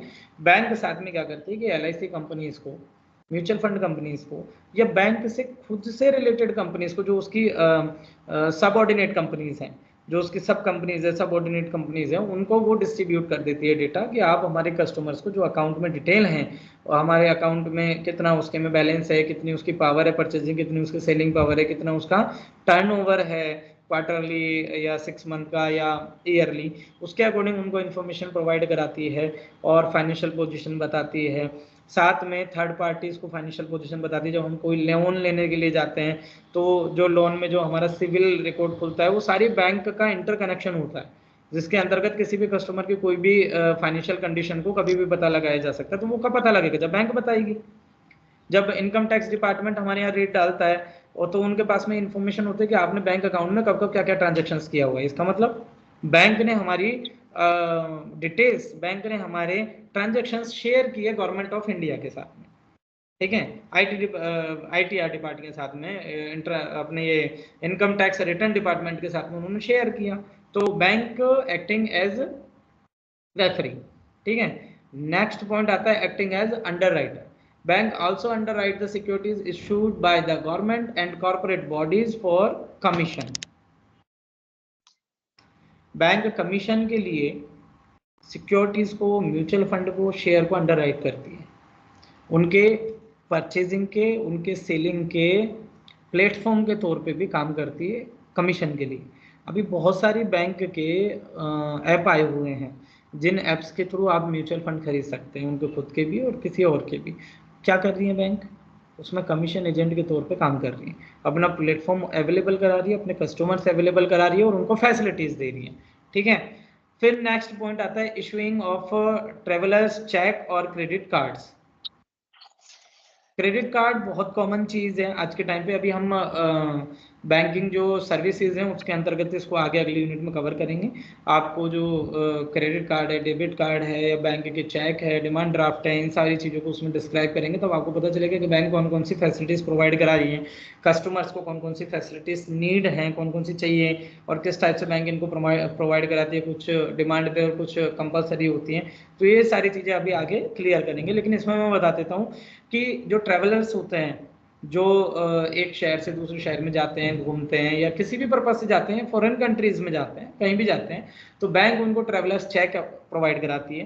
ट्रैवलर्स चेक का मीन्स है एज लाइक क्रेडिट कार्ड, कि आप एडवांस में खर्च कर लो, या आपको क्रेडिट कार्ड अवेलेबल कराती है कि आप खर्च कर लो और बाद में आपसे हम टर्म्स एंड कंडीशंस के अकॉर्डिंग ले लेंगे, उसको रिटर्न करवा लेंगे। उसमें कुछ एक रिटर्न, उसमें इंटरेस्ट होता है, कुछ एक कंडीशंस होती है उसमें। तो वो ट्रेवलर्स को इशू करते थे पहले क्रेडिट कार्ड, अब तो सभी के लिए हो गए। ये उस टाइम का लिखा हुआ है एक तरीके से क्रेडिट कार्ड में, जिस टाइम पे फॉर्म नई आई थी तो ट्रेवलर्स के लिए हुई थी कि ऑन डिमांड हम आपको क्रेडिट कार्ड अवेलेबल कराएंगे, जिसमें आप, अगर आपके पास अमाउंट नहीं है, अगर आपके बैंक में अकाउंट में खाते में पैसे नहीं है, तो भी आप इतने लिमिट तक खर्च कर सकते हैं, वो आप यहाँ के पे कर देना वापस, कोई इशू नहीं। इस टाइप से ट्रैवलर्स चेक जो होते हैं वो भी इसी टाइप के चेक होते हैं कि आप दूसरे शहर में जाके या दूसरी कंट्रीज में जाके अपने किसी भी बैंक को देके और पेमेंट ले सकते हो, और उसके बाद में वो बैंक, ये जो अपनी होम ब्रांच है, उससे वो पैसा कलेक्ट कर लेगी। Facilities totally. Issuing gift cheque. अच्छा, गिफ्ट चेक क्या होता है? गिफ्ट चेक में शादी में गए हम, तो हम शादी में क्या देते हैं? एनवेलप देते हैं, 500, 1000, 2100, 3100, 5100, तो हम 5100 रुपये का लिफाफा दे रहे हैं, एनवलप दे रहे हैं, हम 1100 रुपये का एनवलप दे रहे हैं। तो ये जो एनवलप्स हैं ये बैंक भी दे रही है as like cheque, gift cheque, उसमें 501 का, 1001 का, 1101 का, अपने 2101 का, ऐसे बैंक गिफ्ट चेक इशू करती है। आप भी अपनी ब्रांच से, अपनी बैंक से डिमांड कर सकते हैं कि मुझे गिफ्ट चेक चाहिए और 501 वाले गिफ्ट चेक चाहिए। तो बैंक आपको, जैसे आपने डिमांड करी 25 पेज की चाहिए या 100 पेज की चाहिए, 50 पेज की चाहिए, तो नॉमिनल चार्ज लेके बैंक उसको प्रिंट कराने का, उस पर आपका नेम होता है बेसिकली। तो आप किसी भी पार्टी में जा रहे हैं, शादी में जा रहे हैं, तो आप वो वाला गिफ्ट चेक आप उनको गिफ्ट कर सकते हैं। उसमें 501 रुपीज़ लिखा होगा, आपका अकाउंट नंबर वगैरह सब हाइड होगा, आपका नेम लिखा होगा, बस वो जाके जब अपने बैंक को देंगे तो वो क्लियर हो जाएगा, उनको 501 रुपीज़ उनके अकाउंट में मिल जाएंगे। तो ये गिफ्ट चेक की थीम है, लेकिन ये डिमांड पे अवेलेबल होती है क्योंकि ये एक्स्ट्रा वर्क है, एक्स्ट्रा एक्टिविटीज़ हैं, एक्स्ट्रा फंक्शंस हैं, इसलिए अगर आप डिमांड करेंगे तो आपको नॉमिनल प्राइस पे बैंक अवेलेबल करा देगा। ठीक है, इसके बाद जो नेक्स्ट जो इसमें आता है पॉइंट आती है, वो आती है डीलिंग इन फॉरेन एक्सचेंज। तो ये हम पिछले 2 बार क्लियर कर चुके कि फॉरेन एक्सचेंज में डील करती है, उनकी करेंसी को एक्सचेंज करती है, उनकी करेंसी को सेल एंड बाय करती है, ठीक है, और मेंटेन करती है, कंट्रोल करती है, फॉरेन एक्सचेंज को कंट्रोल करती है बैंक्स। ठीक है, नेक्स्ट आती है merchant banking service. Merchant banking service में तो अब बहुत सारी चीज़ें इंक्लूड हो गई। पहले मर्चेंट बैंकिंग सर्विसेज में कुछ ही चीज़ें होती थी, जिसमें फास्ट कैश वगैरह ये सर्विस होती थी, आपको ज़्यादा नहीं मतलब बैंकिंग फॉर्मेलिटीज़ के बीच में पढ़ना पड़े आपको, क्योंकि उस टाइम पे ऑफलाइन वर्क होता था बैंक का, ऑनलाइन वर्क से नहीं, ऑनलाइन अकाउंट नहीं होती थी, पासबुक जाते मैनुअल वर्क होता था, उसमें करते थे। तो ये सारी चीज़ें होती थी। Give me 1 minute students.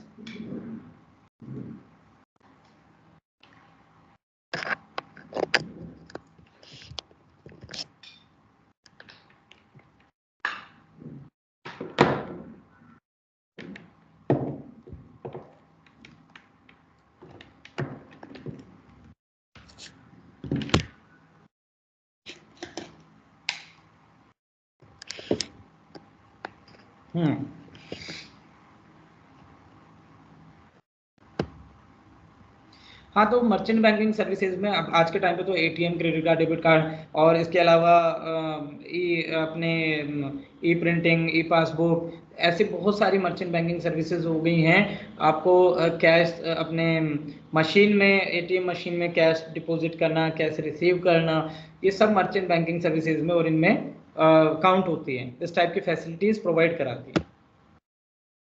Next जो है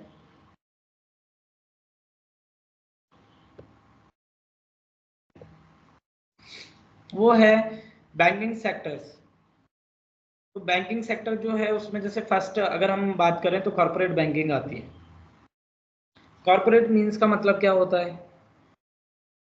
कॉर्पोरेट का मतलब होता है कंपनी सेक्टर, प्राइवेट सेक्टर, उनकी banking, industrialist, industries, factory, manufacturing, ये सारी चीज़ें जब रिलेट करते हैं आपस में तो कॉर्पोरेट सेक्टर बनता है। और कॉर्पोरेट बैंकिंग का मतलब होता है कि कॉर्पोरेट सेक्टर को बैंकिंग सर्विसेज प्रोवाइड कराना। अच्छा, पहला पॉइंट ये क्यों है? कॉमर्शलाइज बैंकिंग हो सकता था, रूरल बैंकिंग हो सकता था, एक big banking system in India जिसको अदर कंट्रीज ने भी अडॉप्ट किया, रूरल बैंकिंग सिस्टम को। इसके अलावा हम बात करें रिटेल बैंकिंग, और रिटेल बैंकिंग के अलावा हम बात करें NBFC, non banking financial companies, self help group, ठीक है, इस टाइप की, या माइक्रो क्रेडिट कंपनीज जो हम बात करें, ये सब 1 मिनट स्टूडेंट्स। हाँ जी, नहीं चल रही अभी, है टाइम 4 मिनट। हाँ हाँ हाँ, ओके ओके। सो कॉर्पोरेट सेक्टर सबसे ज़्यादा रिटर्न देने वाला सेक्टर है बैंकिंग सेक्टर के लिए। बैंक के लिए एक रूल्स एंड रेगुलेशंस हैं जो आगे हम वैसे रिपोर्ट्स में और इन सब में पढ़ेंगे कि आपको जो छोटे कस्टमर्स हैं उनके लिए जो इंटरेस्ट रेट है वो बहुत कम रखनी है।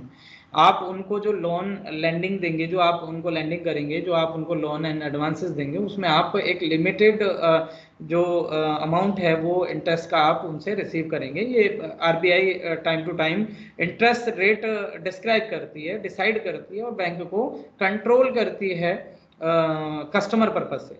बट इन कॉर्पोरेट सेक्टर में जब इंडस्ट्रीज को बैंक लोन देती है तो बैंक को कहीं ना कहीं एक इसमें छूट मिलती है, कहीं ना कहीं उसको एक फैसिलिटी मिलती है कि आप भी बता दीजिए कि आप कितने परसेंटेज तक दे सकती हैं, और फिर उसके बाद गाइडलाइंस भी तय की जाती है ऊपर से। तो उसको एक कहीं ना कहीं बैंकिंग फैक्टर से भी और बैंक के हित से भी जोड़ के इस उनके बैंक के स्टेक से भी जोड़ के देखा जाता है उस चीज को। तो बैंकिंग सेक्टर, कॉर्पोरेट सेक्टर जो होता है वो बेसिकली बैंकिंग के लिए काफी प्रॉफिटेबल होता है, इसलिए फर्स्ट नंबर पे उसको यहाँ पे ये रखते हैं, फर्स्ट नंबर पे हम पढ़ाते हैं, देखते हैं उसको। तो सर्विसेज जो देते हैं कॉर्पोरेट बैंकिंग इंडस्ट्रियलिस्ट को, इंडस्ट्रीज को, उसमें corporate banking services include the working capital and terms, loan, overdraft, bill discounting, project financing.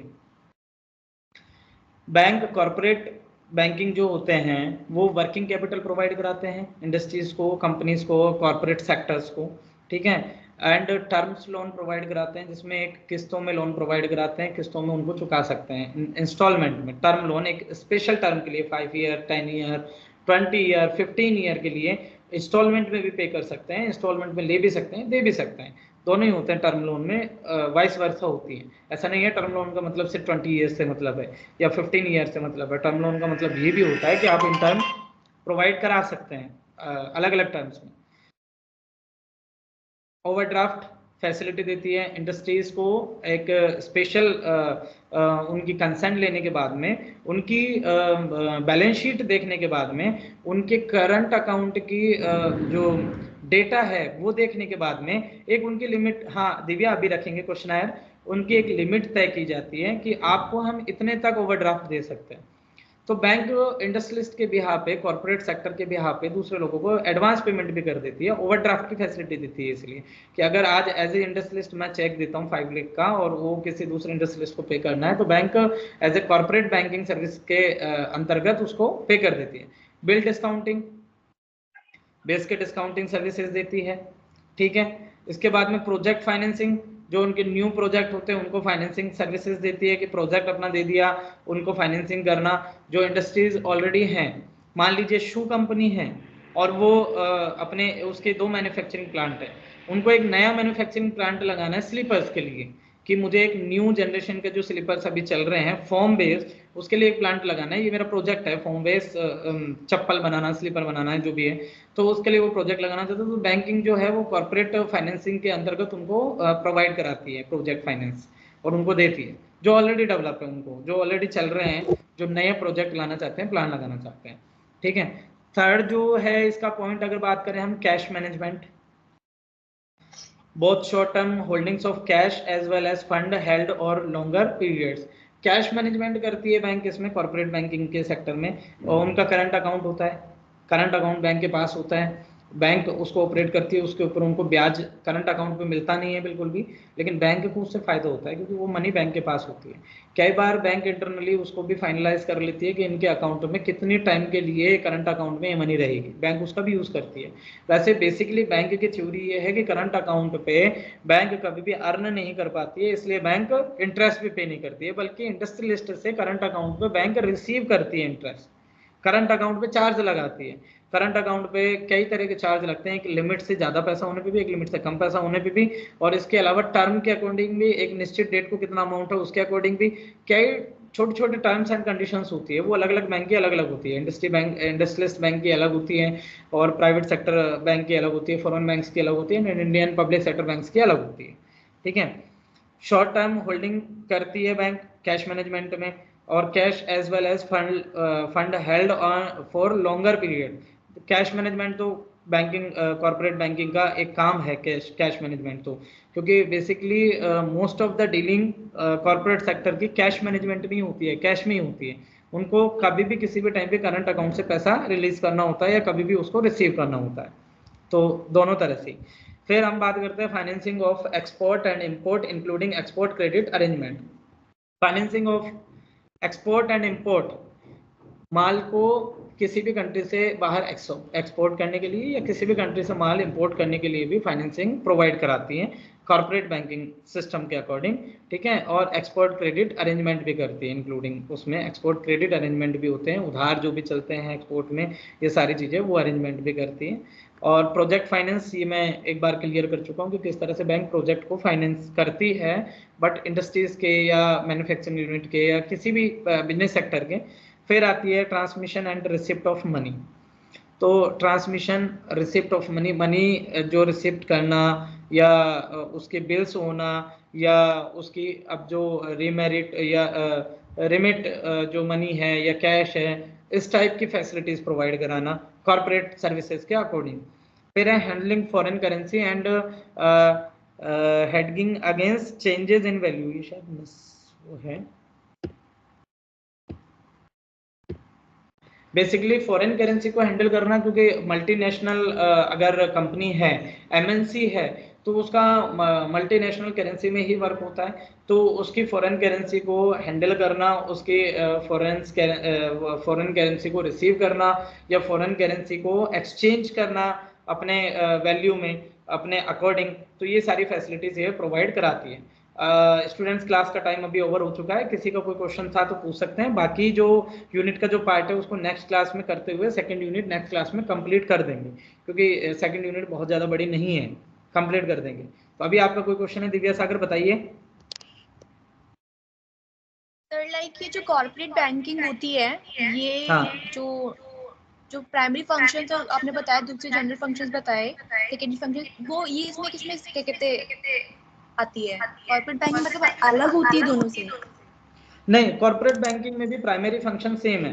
Corporate banking भी प्राइमरी फंक्शन में डिपॉजिट को एक्सेप्ट करेगी और लैंडिंग और लोन उनको फंक्शंस देगी। बेसिकली कॉर्पोरेट बैंकिंग बैंकिंग का ही पार्ट है। अगर हम बात करें तो एसबीआई भी कॉर्पोरेट बैंकिंग कर रही है, एसबीआई भी रिटेल बैंकिंग कर रही है, एसबीआई भी रूरल बैंकिंग कर रही है। लेकिन अब जैसे एसबीआई प्योर रूरल बैंकिंग में नहीं है, लेकिन हम बात करें कि ग्रामीण बैंकों को जो बड़ी बैंक है, बिग बैंक्स हैं, जैसे बैंक ऑफ बड़ौदा है, तो उसने बड़ौदा क्षेत्रीय ग्रामीण बैंक के नाम से अलग अलग स्टेट में बैंक खोली हुई है, क्षेत्रीय ग्रामीण बैंक, रीजनल रूरल बैंक्स, ठीक है। तो वो उनको फाइनेंस सर्विसेज देती हैं, वो उनको फैसिलिटीज देती है, वो उनको रिस्क सिक्योर करती हैं। तो एज लाइक कॉर्पोरेट बैंकिंग सभी बैंकों के पार्ट ऑफ सिस्टम है आज के टाइम पे। पहले के जो सिनेरियो थे उसमें कॉर्पोरेट बैंकिंग अलग ही होती थी, जैसे डीएलएफ होती थी, या मतलब पहले जो अपने हाउसिंग सोसाइटी का एक फाइनेंस की थी कि बैंक एक अलग ही थी, हाउसिंग फाइनेंस बैंक कुछ करके, और ऐसे इंडस्ट्रीज के लिए अलग अलग बैंक थी, है ना। एक आईडीबीआई बैंक है अभी भी जो चल रही है, ठीक है, वो भी डेवलपमेंट एंड बिजनेस के लिए है।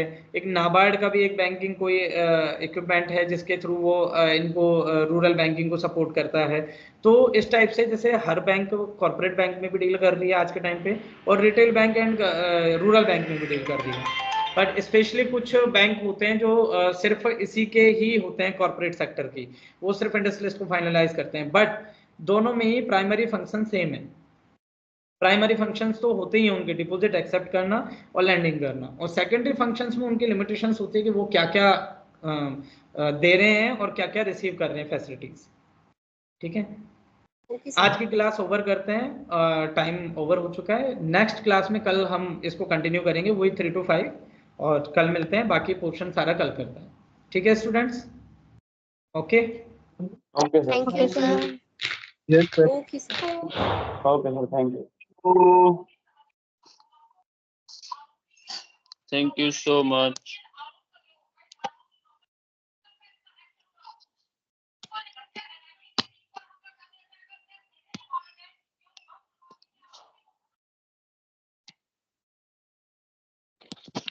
Hello Kamlesh.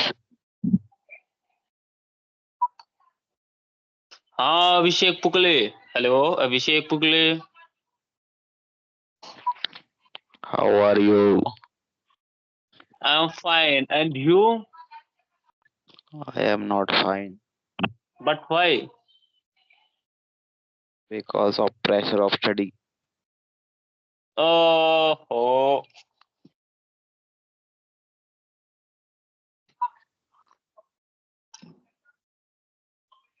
now what are you doing, man?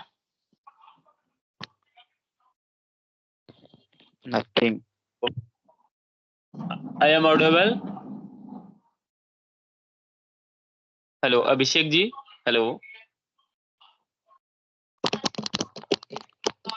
Hello Abhishek, hello भाई अभिषेक,